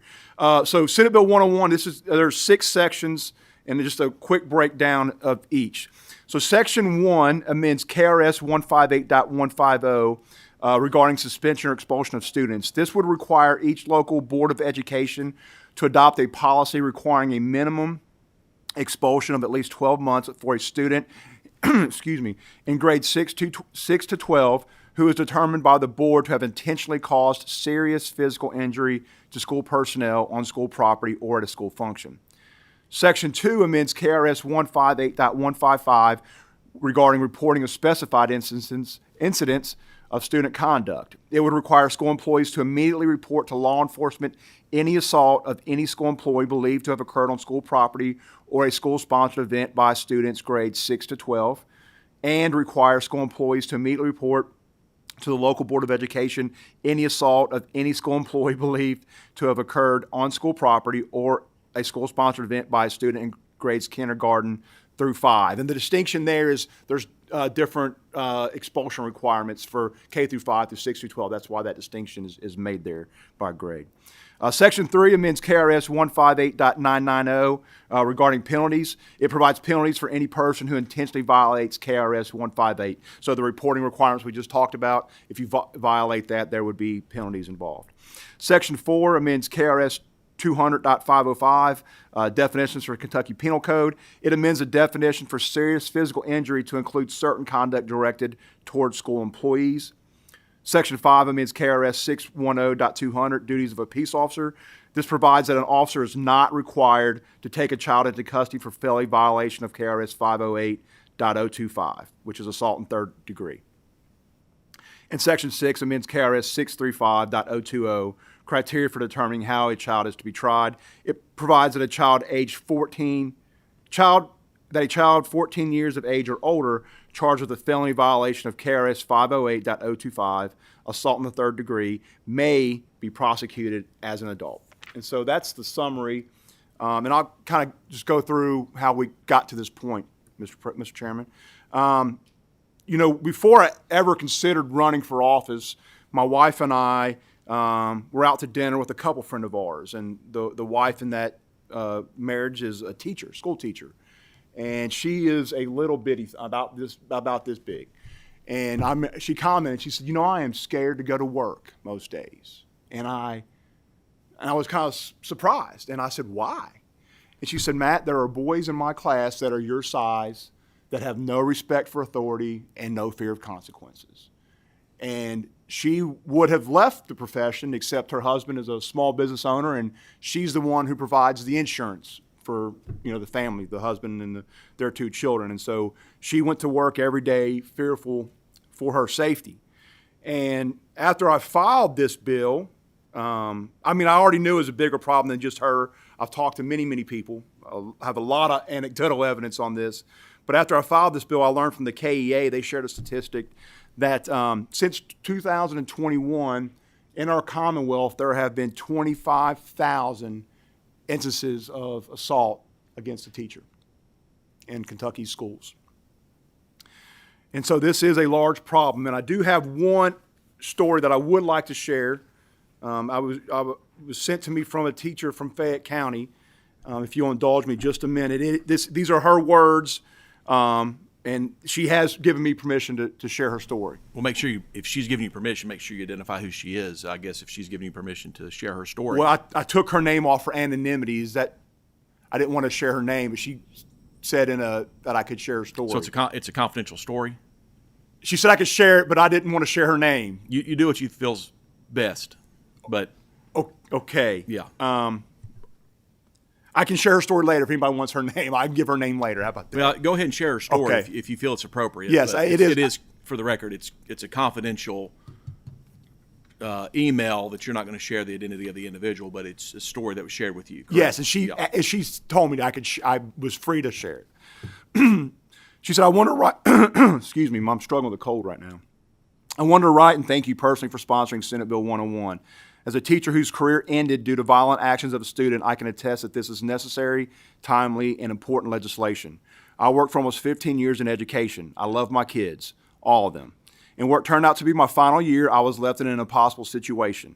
A student with a history of assault on teachers was moved into a class of 38. In that class, there were several students he'd had serious altercations with in the past. So much so, he was never supposed to be in a classroom with two of them, but they all were in that class of 38. I offered to give up my planning period to teach him 101. All these options were refused. For 16 weeks, I provided written documentation of how things were escalating between this young man and another student. During those 16 weeks, desks were overturned, mine included, materials were destroyed. I found myself scrambling over tables to get between them. I was smacked across the face with a full backpack in one of those instances, in full view of an administrative person. I still remember sitting on the front porch crying, telling my husband that something terrible was going to happen, and then it did. During a central office walkthrough, the student was getting increasingly frustrating with me. I was meeting with him one-on-one at my desk to try to come up with a plan to get some of his missing work turned in. He didn't want to talk about that, so he began yelling at another student as a distraction. I separated them once again. When the bell rang, I asked an admin to escort student A to class while I escorted student B. I didn't see what happened, but I do know that student A slipped away from the administrator. I'm not restraint trained. I could not physically restrain either of them. All I could do was what I'd been doing. I put my body between them, and I took the brunt of it all. Student A had assaulted a pregnant teacher the year before, and he'd gotten a 3-day suspension. It was unlikely to be any different this time, and it wasn't. He was given another 3-day suspension, but it's important to know that the reason for the suspension was not the fight, not assaulting a teacher. I ended up with a torn labrum, scapular injury, dislocated ribs, whiplash, rotator cuff damage, cuts, bruises, a contusion on the back of my head, etc. I was punched, kicked, stepped on, shoved to the ground. Despite 16 weeks of documentation showing we were headed to this type of situation, 2 instances of previous assaults on me, and doing everything I could to protect student B, my career ended that day. 2 surgeons chose not to clear me to return. It's not just my career that my family lost. We lost my income and our insurance, and I lost the joy of helping kids who needed me the most. I walked in school that morning determined to try a positive new behavior strategy for student A I'd been studying. I left bloody and broken. Had student A faced genuine and impactful consequences the first time he harmed a teacher, this situation simply wouldn't have occurred. Further, the teacher he hurt before should have been shown that what happened to her mattered. Instead, in both cases, it was treated as hazards of the job, something that just happens to teachers now. But at no point in my education was I trained for this. Senator, before you go on, so Yes. just again, clarify, I can't cross-examine that witness. Nobody on the committee can cross-examine that witness. Yes. It's a confidential witness, I guess. Do you know from the witness's statement whether or not that student was expelled? I do not. That's the entirety of her email. Mr. Okay. Do Chairman. you know whether or not that student was charged with the crime? I do not, Mr. Chairman. That's the entirety of her email. Okay. Go ahead. Thank you. Mr. Chairman, I do know that the student got a 3-day suspension is what she said. I think that's the punishment the student received. For the prior issue? No, for this instance. She said he got a 3-day suspension. I'll go back to she said, let me find it in the paragraph. Okay, student A had assaulted a pregnant teacher the year before. He'd gotten a 3-day suspension. It was unlikely to be any different this time, and it wasn't. He was given another 3-day suspension. And she says it's important to note that the reason for the suspension was not the fight, was for the fight with the other student, not for assaulting the teacher. So he got the 3-day suspension, this situation we heard about, because of the fight with the other student, not because of the assault. And how old was that individual? I don't know, but she claimed to be a high school teacher. So I don't know the age of the student. She didn't share that. Okay. Thank you. Yes, sir. So here's why I want to help in this situation. Number one, in my opinion, it's not fair to teachers who merely want to earn a living. They shouldn't be fearful at work and then ultimately be assaulted. I don't think that's appropriate. And that point applies to teachers who choose to remain in the profession. The sad reality is that we lose a lot of teachers because of these circumstances, these situations. And that's not fair to those teachers who went to college to pursue a career and have to abandon that career because they are fearful for their safety every day at work. And then the third reason I want to improve the situation is that when good teachers leave, the other students suffer. The students that are there to get an education and become better, they suffer when we lose good teachers. And so I've suggested some changes in my legislation, and there's several reasons why I think these changes are appropriate. The first reason is my understanding of the justice system, and I'm not an attorney, but my understanding of the justice system is that one of the reasons for penalties is deterrence, to deter people from committing crimes. And based on statistics that I have and I will share, and anecdotal evidence like we heard today, I don't think the current penalties at the disposal of our justice system are enough of a deterrent for this behavior. The second reason I think these changes are appropriate, I firmly believe that lowering the age that a juvenile may be tried as an adult from 16 to 14 is appropriate because, number one, a 14-year-old is old enough to know right from wrong. They are old enough to understand you're not supposed to hit people. And they're old enough to understand the consequences of their actions. Number two, a 14-year-old is typically a freshman in high school. So this change would hold every student in the building to the same standards of discipline. We would not have 2 standards of discipline for freshmen and sophomores and 2 standards of discipline for juniors and seniors, another standard of discipline for juniors and seniors. This will hold every student in the building to the same standard of discipline. And number 3, based on the Kentucky Center for School Safety's annual report from the 2023-24 school year, 17.6% of behavior violations were committed by 9th graders. That's the largest percentage among all grades. 14.4% was committed by 10th graders. That's the third largest percentage among all grades. And the reason I put 10th, 9th, and 10th in there is, again, that's where we would probably see this change from lowering the age from 16 to 14. That's usually freshmen and sophomores. Number 3, there were 1,428 reported instances of abuse of a teacher.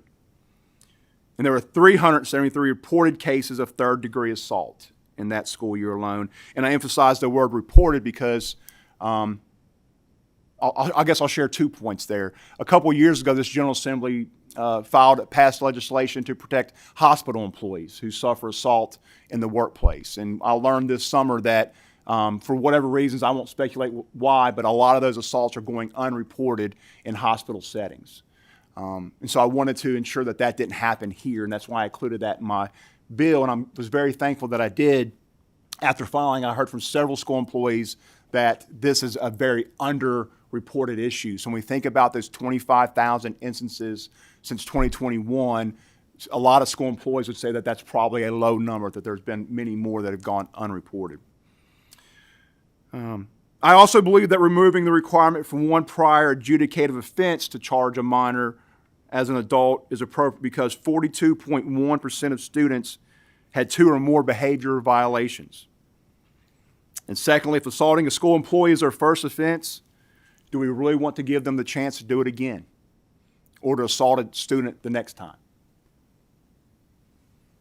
I also believe these changes are appropriate because the county attorney will retain discretion. They'll retain prosecutorial discretion on where they want to charge a youth as an adult in this situation. I trust the county attorneys and the Commonwealth's attorneys that they are instructed to consult with in these instances to reserve this for only the most egregious offenses. But I firmly believe they need that option as a deterrent. I'll close by saying that I didn't come to this position lightly. This was actually the first bill that I drafted back in December 2024 after my election. I pulled John Ballard and Gene Bird, who's in the audience, and Matt Trebelhorn was the original bill drafter, into a room, and we came up with a draft. And I sat on it for over a year because I wanted to think about it more and talk to more people and make sure that this was the right approach, and made changes during that time. And since then, I've met with Senator Storm and Senator Carroll and other colleagues, and we've made additional changes. That's why you're looking at a committee sub today, not the original bill that I filed. But after sitting on it and after much discussion and thought, I still believe that this is the right course of action. That being said, I do not claim to be right. I'm not a perfect man. I often have flaws in my judgment. So I remain open-minded, and that's why I've met with the following groups. I met with KEA. Really, their concern was the expulsion of elementary school students, and that's why the change of expulsion from K to 5 is now with the school board, rather than an automatic expulsion. Other than that, they expressed no other concerns. I met with KDE, and their concern was about students with disabilities that have IEPs, about how expulsion should be handled for them.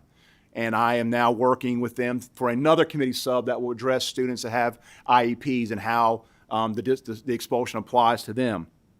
They expressed no other concerns than that.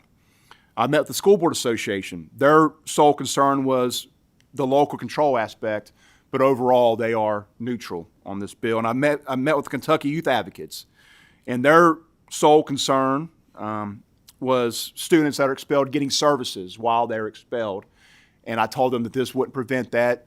Expelled students are able to get services. The decision point is whether those services can be delivered safely. So when a student is expelled, the school board makes an assessment of whether they can still provide services to that child and do so safely. If they can, they do. If they can't, they do not. So with that, Mr. Chairman, I will end and open it to questions, I assume.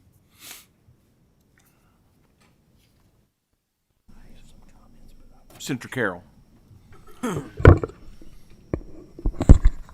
Thank you, Mr. Chairman. And Senator Nunn, I appreciate all the work you've done on this. And without question, the teacher's ability to teach is being impacted almost on a daily basis in schools now because of violent acts, and we do need to address that in some capacity.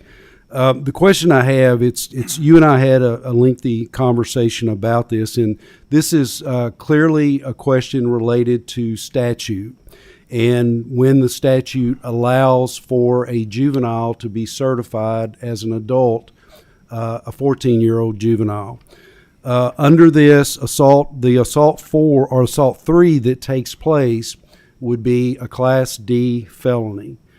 This could be as simple as a kid pushing a teacher, knocking her down, and she twists her ankle or whatever the case might be. Not a assault 2 level offense.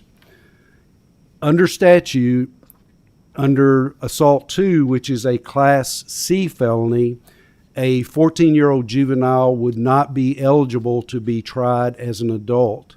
But yet this bill, if I'm reading this right, and attorneys, please correct me. I spent a lot of time over the years with attorneys, but I'm absolutely not one.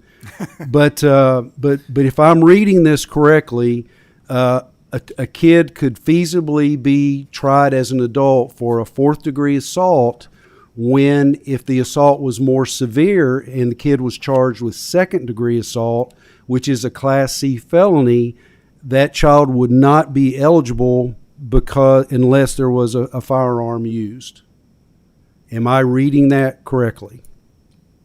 Okay, so I have not completely lost my touch.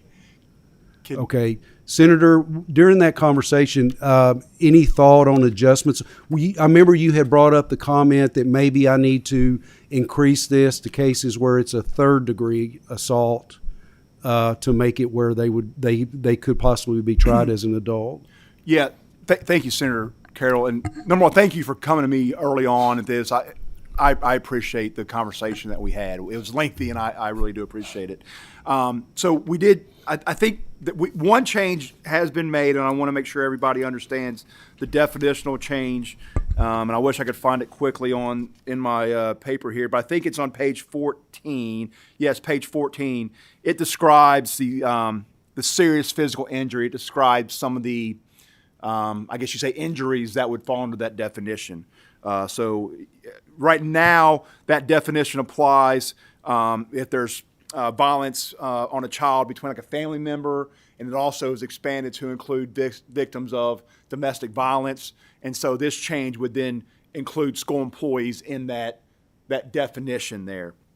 And so to give you some of the examples of serious physical injury that would fall under this. So Senator, I thought about that a lot. And so I understand your dilemma between the potential conflict of someone committing a Class D being charged as an adult and someone with a Class C not being charged as an adult. Here's why I didn't make a change, and again, I'm open to a change, but I can't envision a scenario where a child could potentially assault a teacher at the level of a Class C and not being charged as an adult if the prosecutor wanted to do that. Right. My understanding is they don't have that option.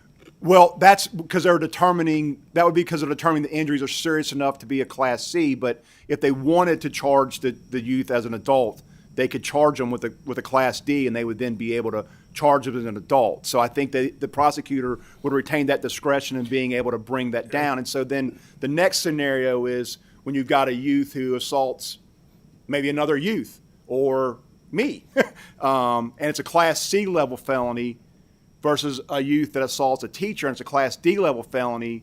Is that fair and appropriate? And I think that it is. I think assaulting a teacher is worse than assaulting me. I think teachers are in a position in our society where they need to be revered and protected and respected. And so that's why I think it's an appropriate aggravating factor that if a child assaulted a teacher less viciously than I maybe were assaulted, that assault be treated differently. I really appreciate that. I'm not aware of anywhere else in the law that you can get a lesser penalty, a greater penalty for committing a lesser offense, if that makes sense. I think it's because, in my opinion, because it's who it's committed against. I don't know that that's a precedent that we need to set. I mean, if a teacher was assaulted and there was permanent injury and it met the level of second-degree assault as a Class C felony, and the prosecutor has to drop the degree in order to try that juvenile offender as an adult. And from a legal perspective, and again, I'm a police officer, not a lawyer. That occurs nowhere else in statute, and I don't know that that's a proper precedent to set. And you all please speak up. Senator, if I may, and maybe I don't fully understand, but I think we already do this in statute. KRS 508025 sets out a lengthy list of occupations that do have special treatment. And that's why we pointed to that. It's already in statute, and it includes correctional personnel and teachers. So we already have identified professions that if they experience assault, it's treated differently. I agree with that, but when you're talking about degrees of assault and penalties, that's where the concern is. And you all that are more experts constitutionally, does it create issues constitutionally with separation or disparities in treatment or anything of that nature? Mr. Gold? Thank you, Mr. Chairman. Yeah. You bring up an excellent point, and Mr. Preston and I were talking about how odd it may be that his staff, the public defenders, are going to be not wanting to plead down a charge. They're going to want it to be charged higher because it can't be treated as a youthful offender. I think there's some important distinctions about those statutes to keep in mind. Assault in the third degree, and there is a list of law enforcement officers, detention facility, school employees, hospital employees, things like that, listed people that we want to protect and need to be protected. I do want to point out it's the only assault that has the word attempt in there. So swinging at any of those people and missing is still a violation of that statute. So to your point, someone could swing and not connect and have the youthful offender treatment versus having an assault second where they actually do cause serious physical injury and cannot be treated as a youthful offender, which I think may say more about why is assault second not treated as a youthful offender in every circumstance. But yes, it would be a very odd situation when you're potentially that attempt could be what gets you an adult felony versus actually causing serious physical injury to someone does not. Mr. Preston, do you have a question or follow-up?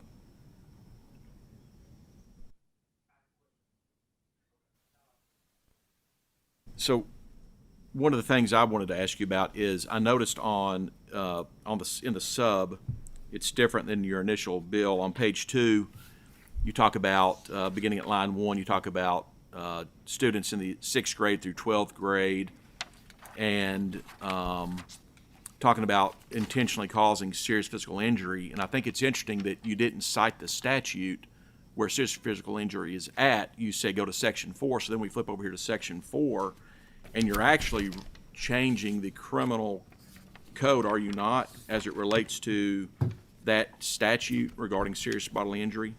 Or am I misreading that? Begins at section 4 on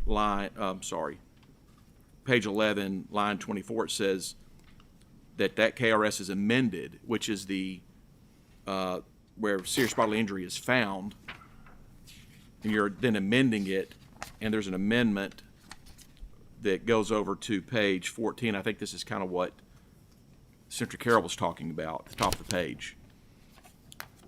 And I guess the other secondary question to that is, we're talking about serious bodily injury, right? And you talk about that in the front page on page 2, have intentionally caused serious physical injury as defined by section 4. But then when you flip over here and you actually look at the definition that you've changed, and I wasn't aware of this until I saw the sub, it actually now requires an injury, not a serious physical injury. Am I reading that correctly on line 4 on page 14? Page 14, okay, that's where I was. Yeah, I'm sorry. You were saying 4 and I was looking at the 4th page, Yep. I didn't see it here. Okay. These are the changes that you and I and Steve, or excuse me, Senator West kind of worked through that that evening. And so this is reflective of our discussions, and maybe I missed a point when we did, but I'm looking here to see. So yeah, this is this is when we went back and forth on injury, serious injury, wanted to find some place in statute, and in that portion of statute, there's serious injury and serious physical injury, but serious physical injury at that point only had applied to, again, I think youth and then domestic violence situations. And so the idea was to make that portion of the definition to also apply to teachers.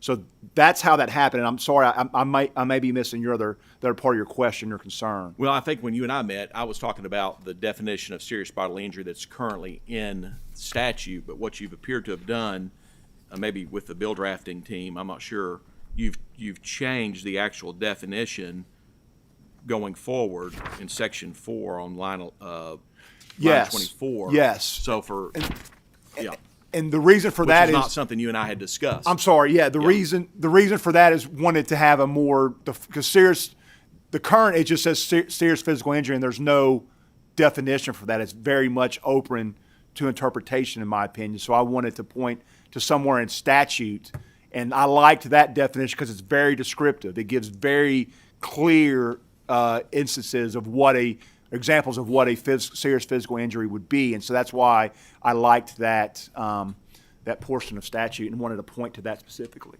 So I guess my question is on line 4 on page 14, rather than using that same language that you referenced earlier about the serious bodily injury or serious physical injury, you're just saying injured.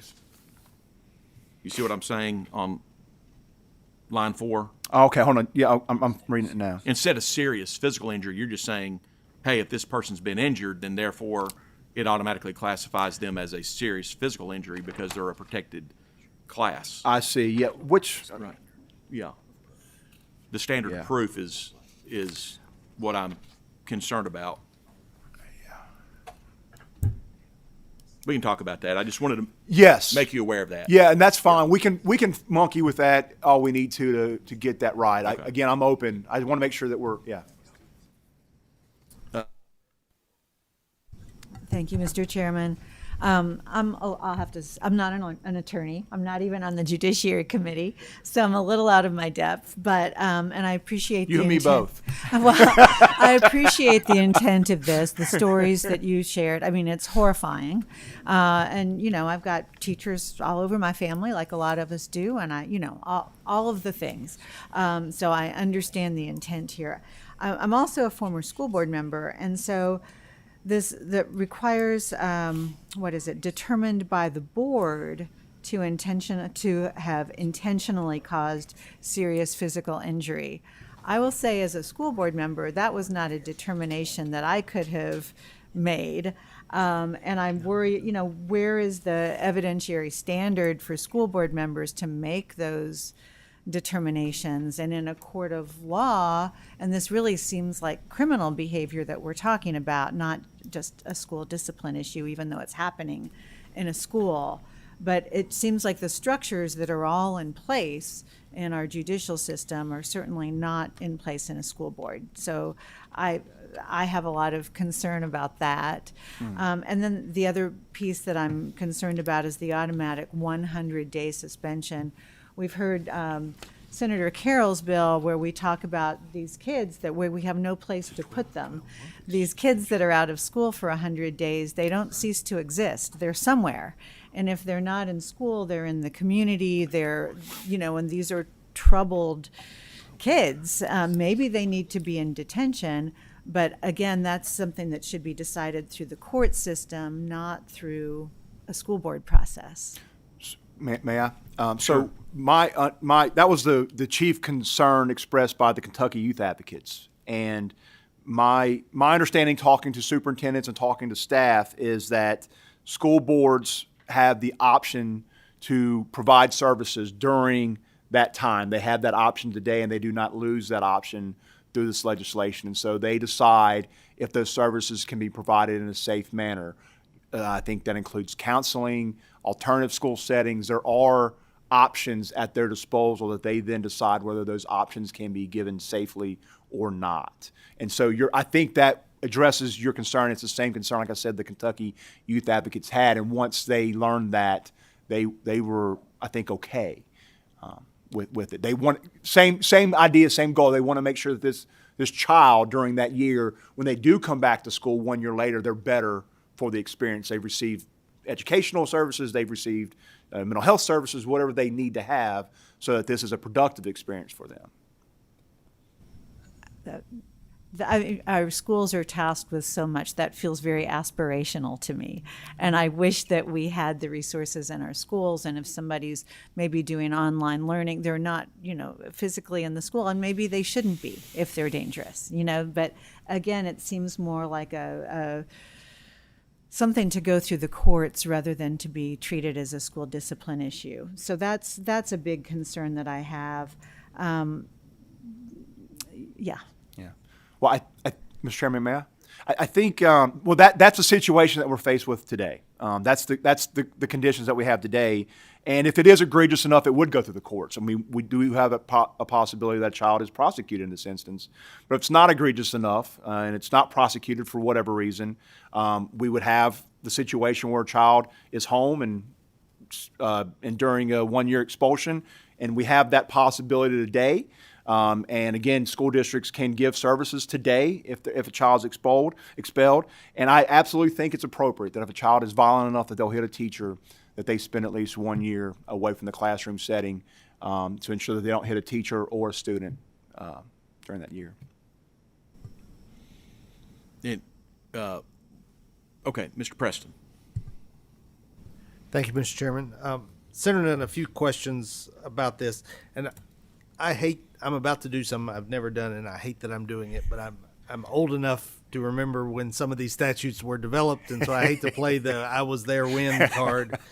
But I'm going to do that because some of these statutes have developed through the years in a way that I think is not consistent with the original purpose.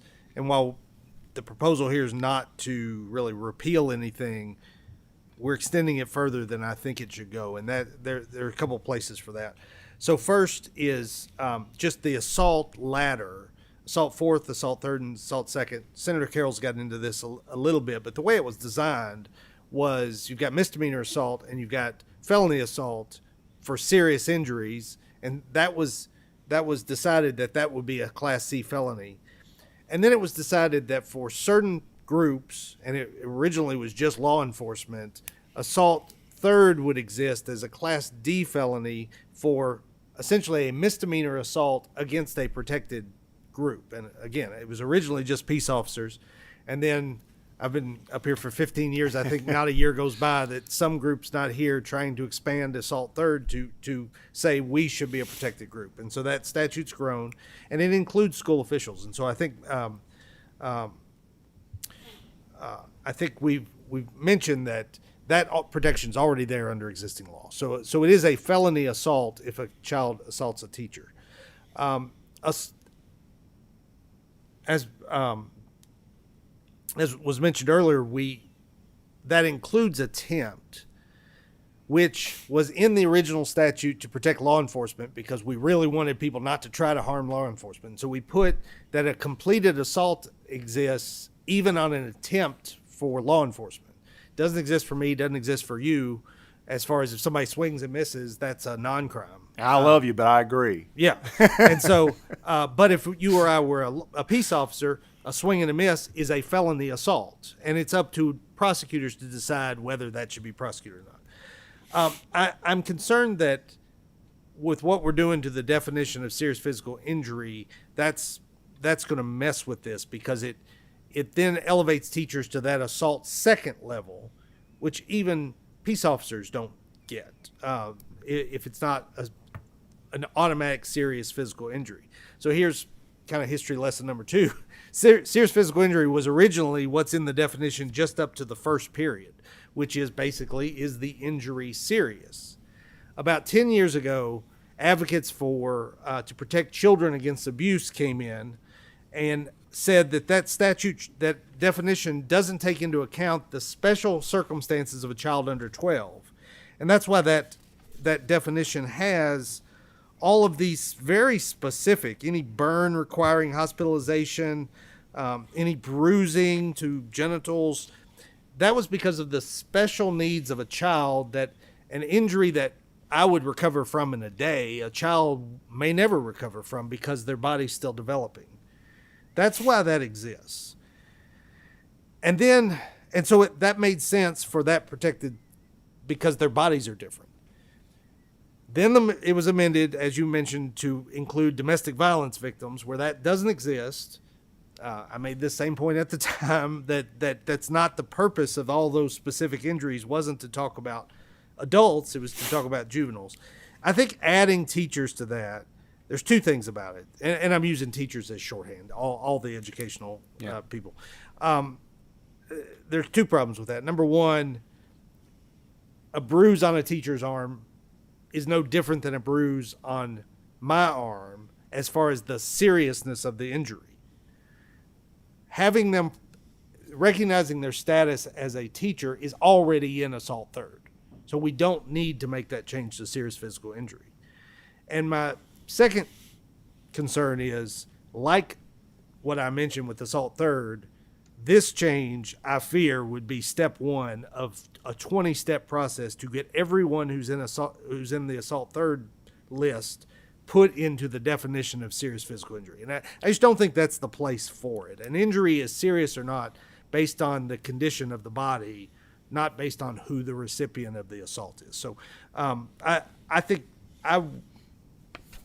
that's the part that I respond the most to, as far as that's just not needed to accomplish what you're trying to do. Sure. I think. A couple other things on the transfer.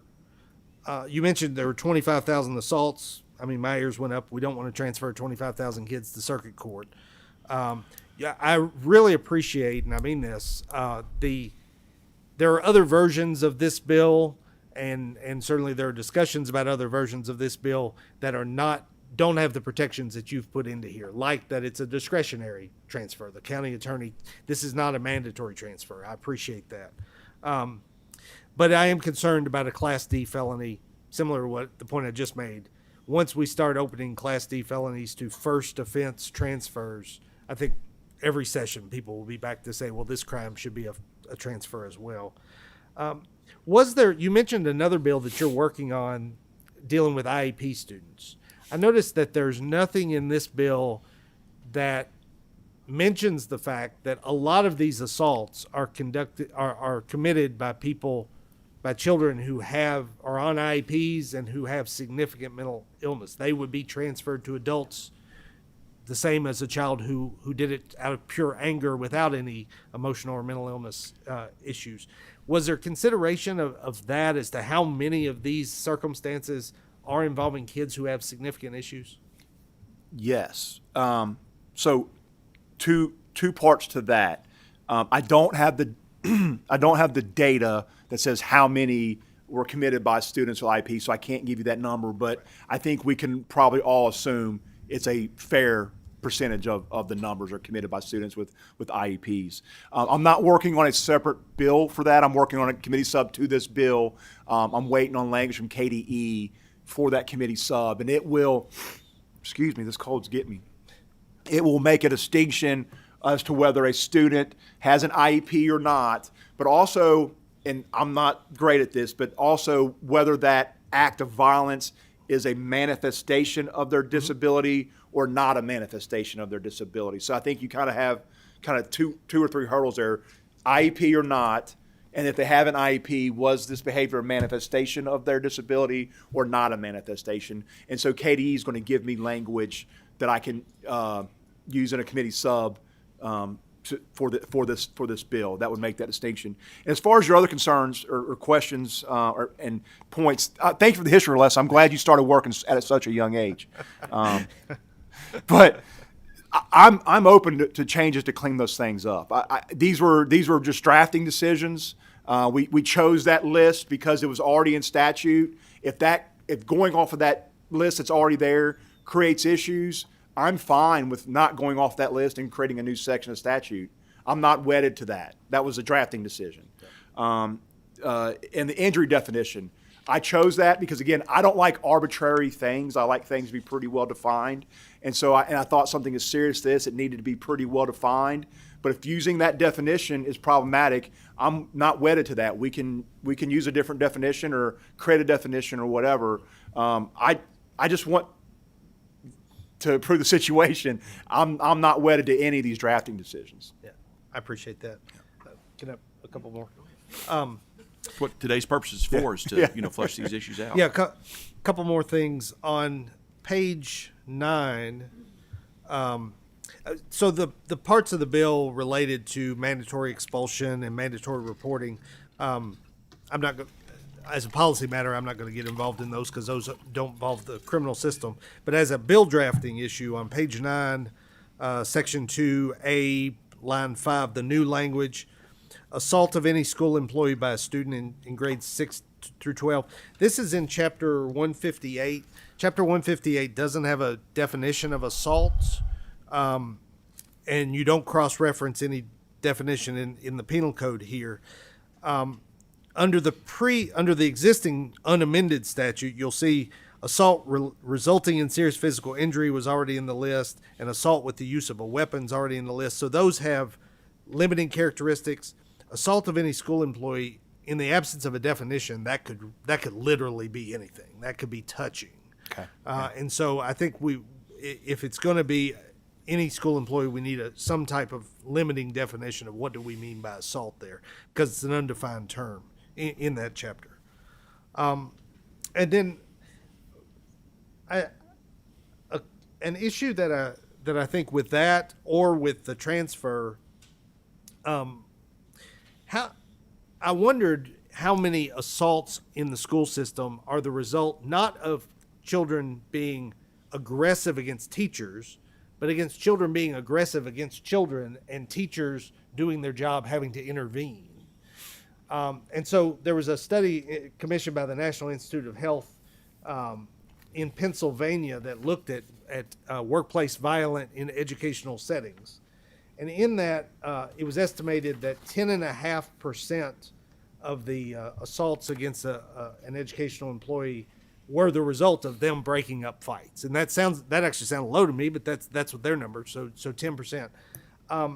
Do you believe? Well, I'll ask this, but neither you or I are experts on this. But I'll ask you. You're the sponsor of the bill. Do you think that should be treated differently? Because in my mind, that's different. Somebody's got to break up the fight, and when a teacher goes in to do it, and if I swing at Steve and Steve swings at me and I hit you, I feel like that's a different circumstance. Absolutely it is, and I absolutely think it should be treated differently, and that's why I like the prosecutorial discretion here. Mm-hmm. The county attorney can look at the set of facts and understand if the teacher got in the middle of a fight between two boys or one of the boys attacked the teacher. The county attorney can look at that set of facts and make a decision. That's why I liked having that option there. Yep. And then the only other thing I'll say from the study is it concluded that among those committing violence against educators, 38% had a disability of some sorts. So a little less than half. So that reinforces my concern that this may disproportionately affect people with disabilities. Yeah, and I'm thankful for that language from KDE that's going to address that issue.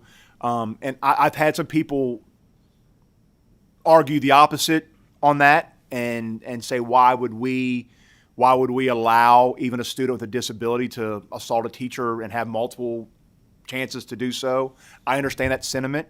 But I guess I would say two things. Federal law steps in there and kind of constrains us at one point, but also teachers, students in those settings with those teachers know what they're getting into. They chose to be special education teachers in many instances, and so they know that is truly an occupational hazard versus somebody who's teaching ninth grade algebra. Right. That should not be an occupational hazard. Senator Nunn, I appreciate your work on this. Thank you. Thank you.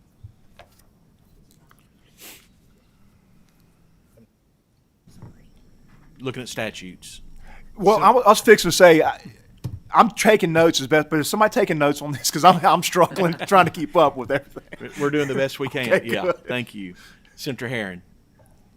Thank you, Mr. Chair. And I first want to just commend you and the co-chair for having this committee where we can discuss policy. I would really like for us moving forward to continue to have this type of open discussion so we can kind of get things out and understand what sponsors are, their goals are, what we're trying to do. So thank you both for your leadership in that. And a lot of my questions have been answered by other people, so I appreciate the other committee members for being engaged. I will say, based on one of the things that Mr. Preston said, when I was a court designated worker, I often would see or get, petitions, and a lot of them were assaults.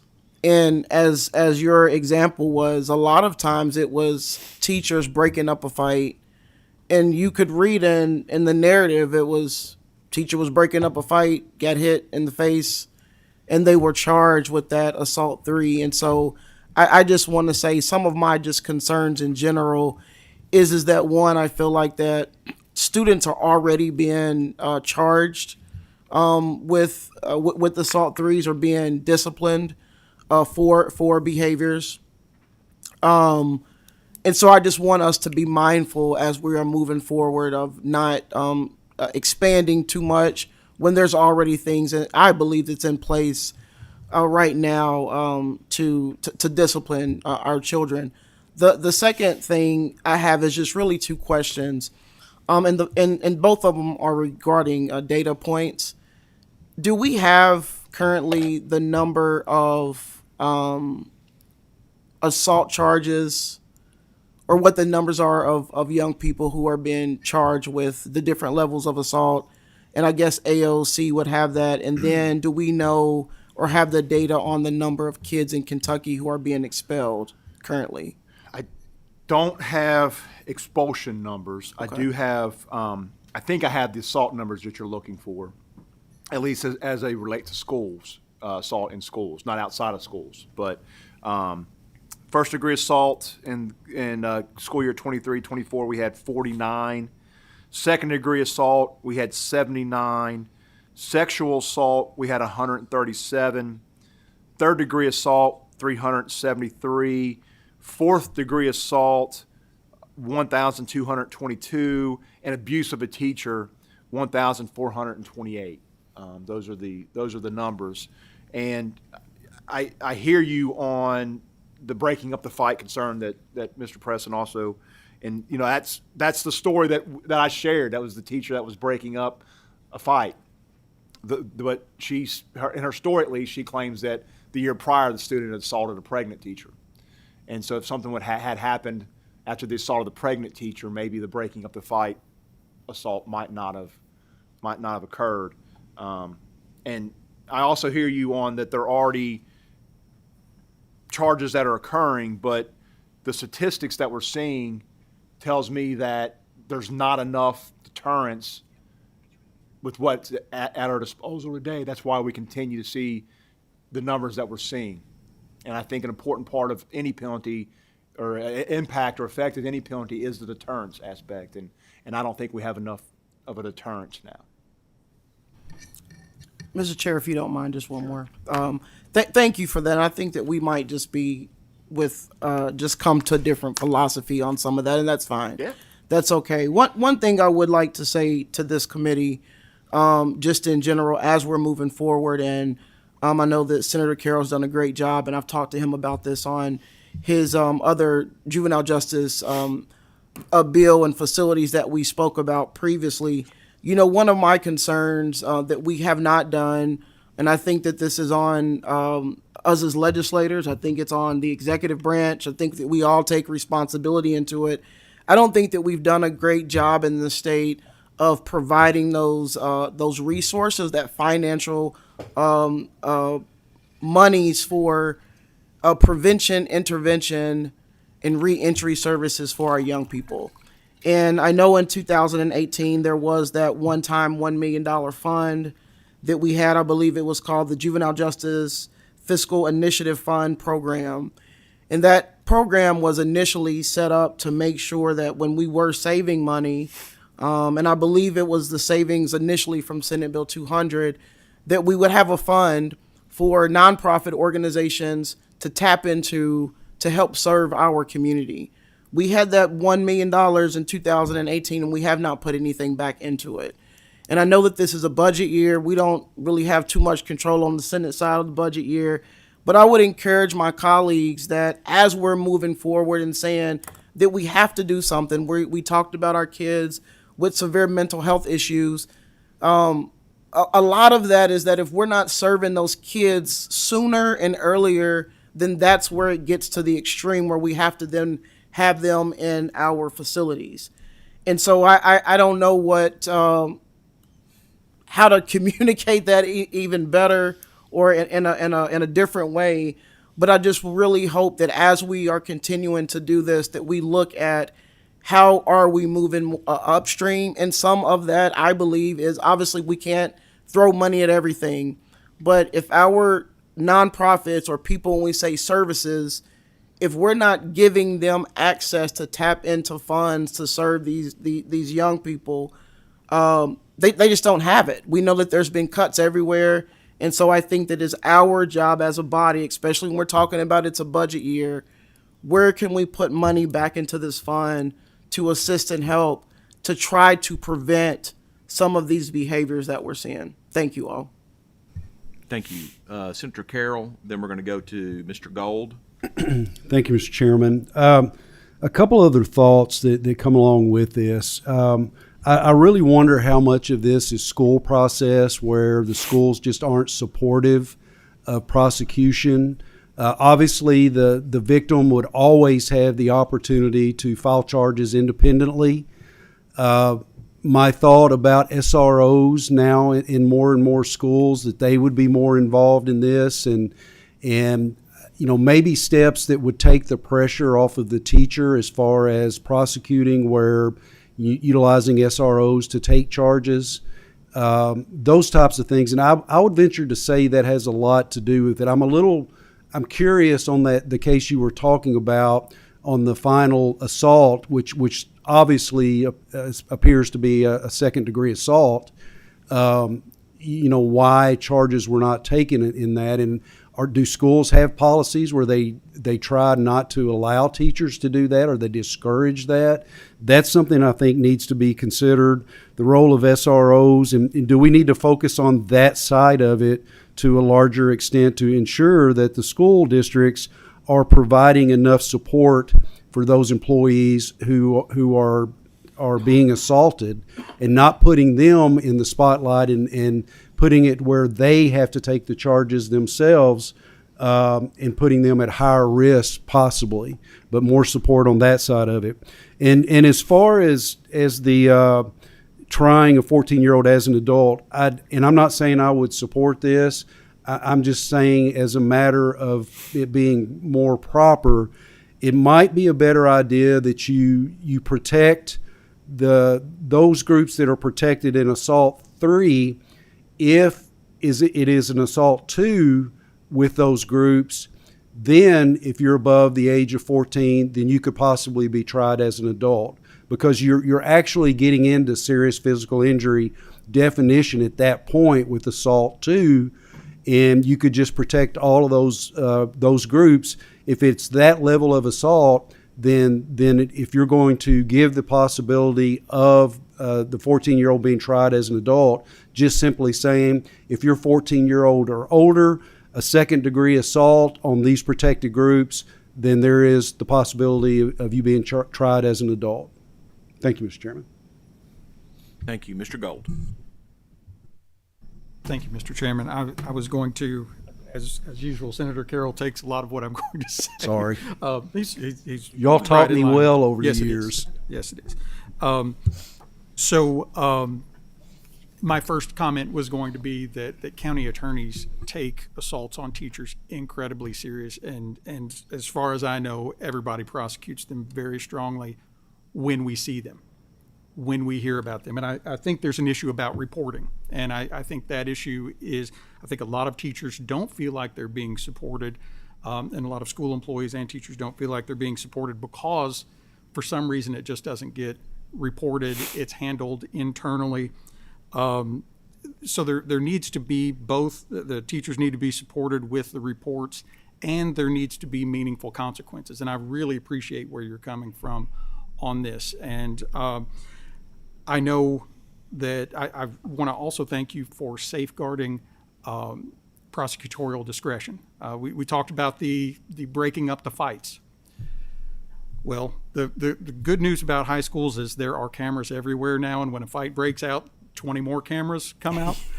So I've watched a lot of school fight video, a whole lot. And there's a difference between the stray elbow hits somebody versus a student as a teacher is trying to break something up, then turning and squaring up with that teacher. It's an intent thing. And I really appreciate that you believe in prosecutorial discretion for county attorneys to do that video review and try to make that decision of, okay, is this something that was intentional? Was this an errant type thing? Because it really gets down to that mental state as far as that charging decision, and I appreciate that so much. A lot of what we see sometimes in statutes is a lot of shalls, and they come down to these very fact-specific issues, and I appreciate that you appreciate that county attorneys are elected to make those sorts of determinations. I think there have been a lot of concerns and whatnot about specific language. I would just say on behalf of county attorneys, we would love to work to be able to help make some tweaks. I think there are several tweaks that could make the bill stronger and address some of these issues. I personally volunteer to assist in any way, and I'm going to volunteer your county attorneys. I looked at your district. It reads like an all-star list of county attorneys. But I think there's some things that those of us kind of in the district court, juvenile court trenches dealing with that would be happy to make a few suggestions to kind of address some of these concerns, if that would be something you'd be interested in. I welcome it. Thank you. Thank you, Mr. Representative Chairman. Wilson. I'm just in my fourth session, second term, so opposite of Mr. President, it makes me happy to say I think I remember when we changed this law. And if I'm not mistaken, we added teachers to the assault third in 2024. And so I'd be curious to know when this story happened, when it took place, when the numbers are from, and has this situation improved?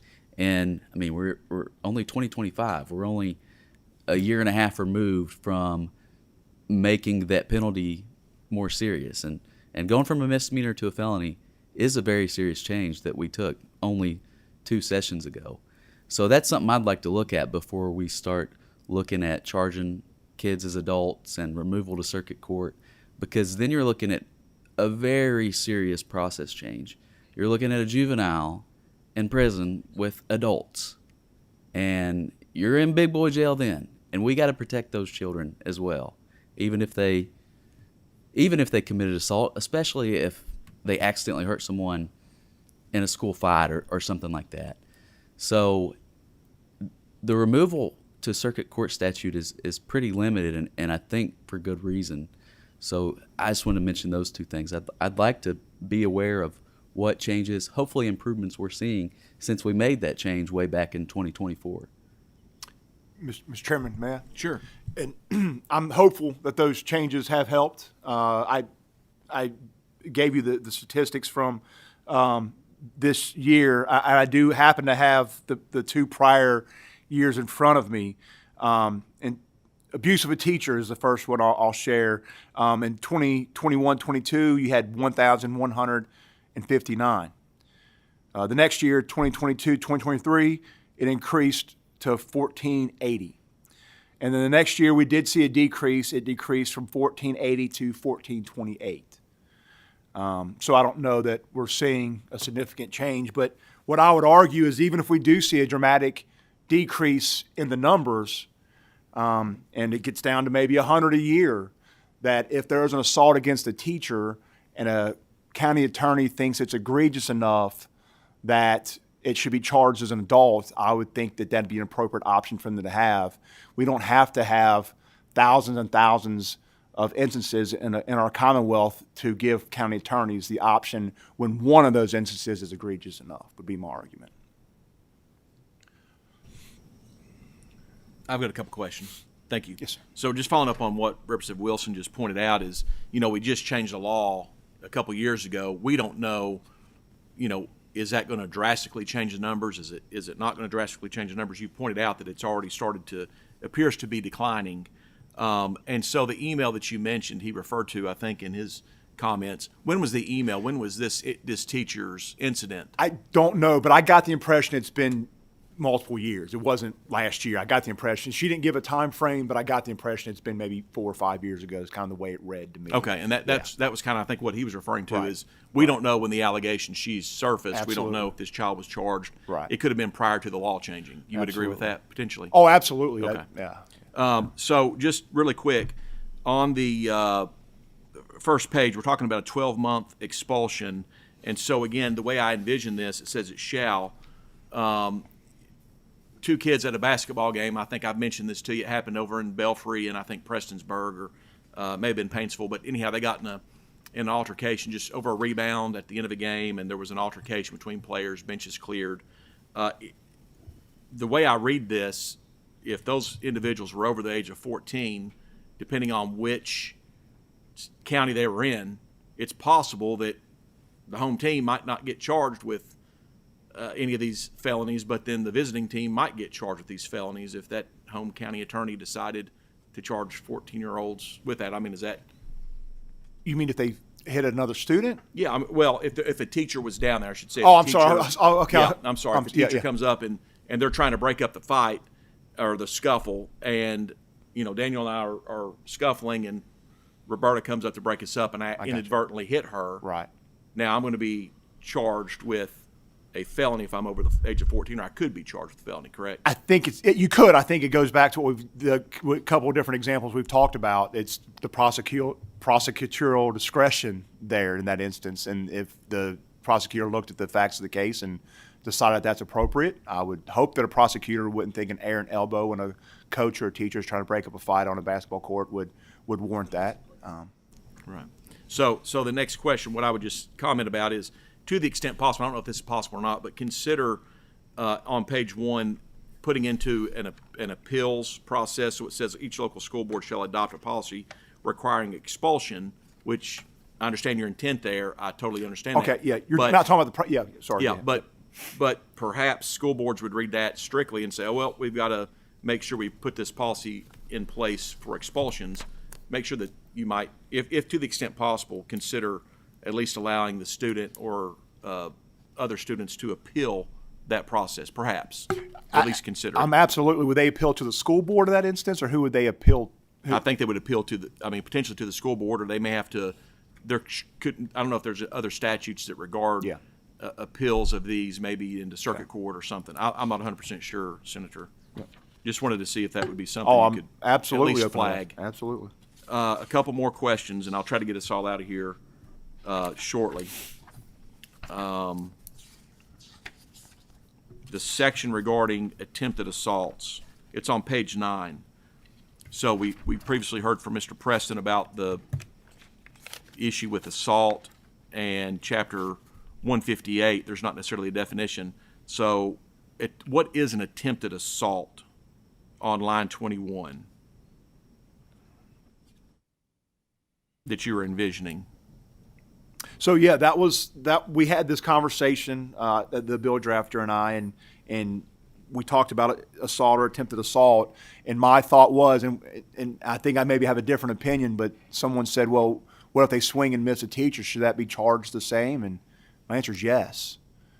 Just because you're unsuccessful in your blow on the teacher doesn't change your intent. And so I made a comment earlier that if you'll hit a teacher today, you'll hit a student or another teacher tomorrow. If you'll attempt to hit a teacher today, you'll attempt or maybe be successful tomorrow. And so, yeah, I think in that instance, just because you were unsuccessful in your attempt to harm a school employee, that doesn't degrade the offense in my mind. Even if I changed my mind and I chose not to assault someone, so again, if I've got a water bottle, I'm going to throw it at my colleague next to me, and I decide at the last minute, you know what, I don't want to do that. I want to throw it over there. Yeah. Just venting. Is that an attempted assault? I wouldn't think so. Attempting, okay. If you didn't throw it at me, but if you threw it at me, then yeah, that's an assault. But if you threw it at me and missed, that's an attempted. If you throw it at me and hit me, that's an assault. If you Right. throw it at me and miss me, that's an attempted assault, but you wanted to hurt me. If you got mad and spiked the ground, I don't think that's attempted assault. Okay, I I understand, having yes, these conversations. yes. Yep. So I think the next issue I just wanted to at least get your thoughts on. Yeah. I don't know if with House Bill 5, this would be considered a crime of violence with the changing of the definition that you've mentioned, and so again, I don't know the answer to that. Just flagging this, if this is a crime of violence under that, then perhaps these 14-year-olds would be subjected to, I think, 85% service of their sentence under House Bill 5. And so, and I also don't think that that 14-year-old could ever get that expunged off their record, even though it was committed when they were 14. Again, that's just something to flag. I don't know. I haven't done an analysis on that, but as we were sitting here listening, I just wrote that down. Possible crime of violence under House Bill 5, 85% service, not expungible more than likely. The next thing I'd ask you about is the 14 and 16-year-old. Do you have any sort of empirical data? I know you mentioned KEA, I think, a lot on the assaults. Do they have any empirical data that 14-year-olds are causing more assaults than 15-year-olds, or is it broken down in the data that you've got regarding the prevalence of 14-year-olds committing such acts? The data that I have, and I shared it with you, and I can give you the chart. It's broken down by grade. That's one of the challenges. They report it by grade. So, but we just kind of understand intuitively what people typically are in a grade. But that's how it's all broken down. Do you want me to read through that again by age? No, I'm just okay. curious if the numbers you had broke it down by age. 'Cause I know you're using 14-year-old. Yeah. And there was a bill a couple years ago, I think Senate Bill 15, that talked about 15-year-olds, but they had to have a deadly weapon. And you're just saying, doesn't matter if they got a deadly weapon or not. It's 14-year-old if this class of person. Yeah, and the reason I landed on 14, and it's the same reason I landed on that definition of serious physical injury. I don't like a lot of ambiguity on things, and so I like to be as specific as I can. And I also don't like arbitrary. And I felt like, 16-year-olds are allowed to drive, but in my mind, a 14-year-old is every bit as capable of understanding they shouldn't hit someone as a 16-year-old is, or every bit as capable of understanding the potential consequences as a 16-year-old is, and they're all in the same building. And that's where I've settled on it, is 14-year-olds and 18-year-olds are all in the same school building, and I think a freshman should be held to the same standard of discipline as a junior or a senior. So we had a pretty lengthy hearing this summer regarding Miranda warnings and juveniles, and we talked about the legalities of whether or not a 14-year-old even can consent to certain activities, or a 12-year-old. We went through all that. So just pointing these issues out for you to think about. And last thing I'd just mention is, we did pass House Bill 5. We passed, as Representative Wilson pointed out, a statute just a couple cycles ago. And then there's a lot of technology in schools today, as Mr. Gold pointed out, and we've got some drastic bills that are moving through the General Assembly right now regarding the educational system and disciplines in educational settings, as well as juvenile justice legislation. So, again, I understand your intent. Just want to make sure that you see the big picture, because I know you're working on your bill, and this is a big body, and there's lots of different moving pieces. Sure. So thank you for your time and being here today. Yeah, absolutely. And I want to emphasize that I'm open to all of these suggestions, drafting changes or whatever. I want to have a good, clean piece of legislation. Okay. We've got Jason Reynolds first, and then Yeah, and this is in response more so to Senator Herron and Representative Wilson's statements and questions there. So we've got Ashley Clark, the wonderful Ashley Clark's watching in TV land, and so she just provided some stats to me. So 20% decrease of assault third of a school employee from fiscal year 24 to 25. That totals out to 332 to 283 cases within that time frame. She said that they're going to do a report with a 5-year look back, and we'll provide that to the chairs, and you guys can distribute accordingly. thank you. And then who we have over here? Ms. Weeder. Thank you.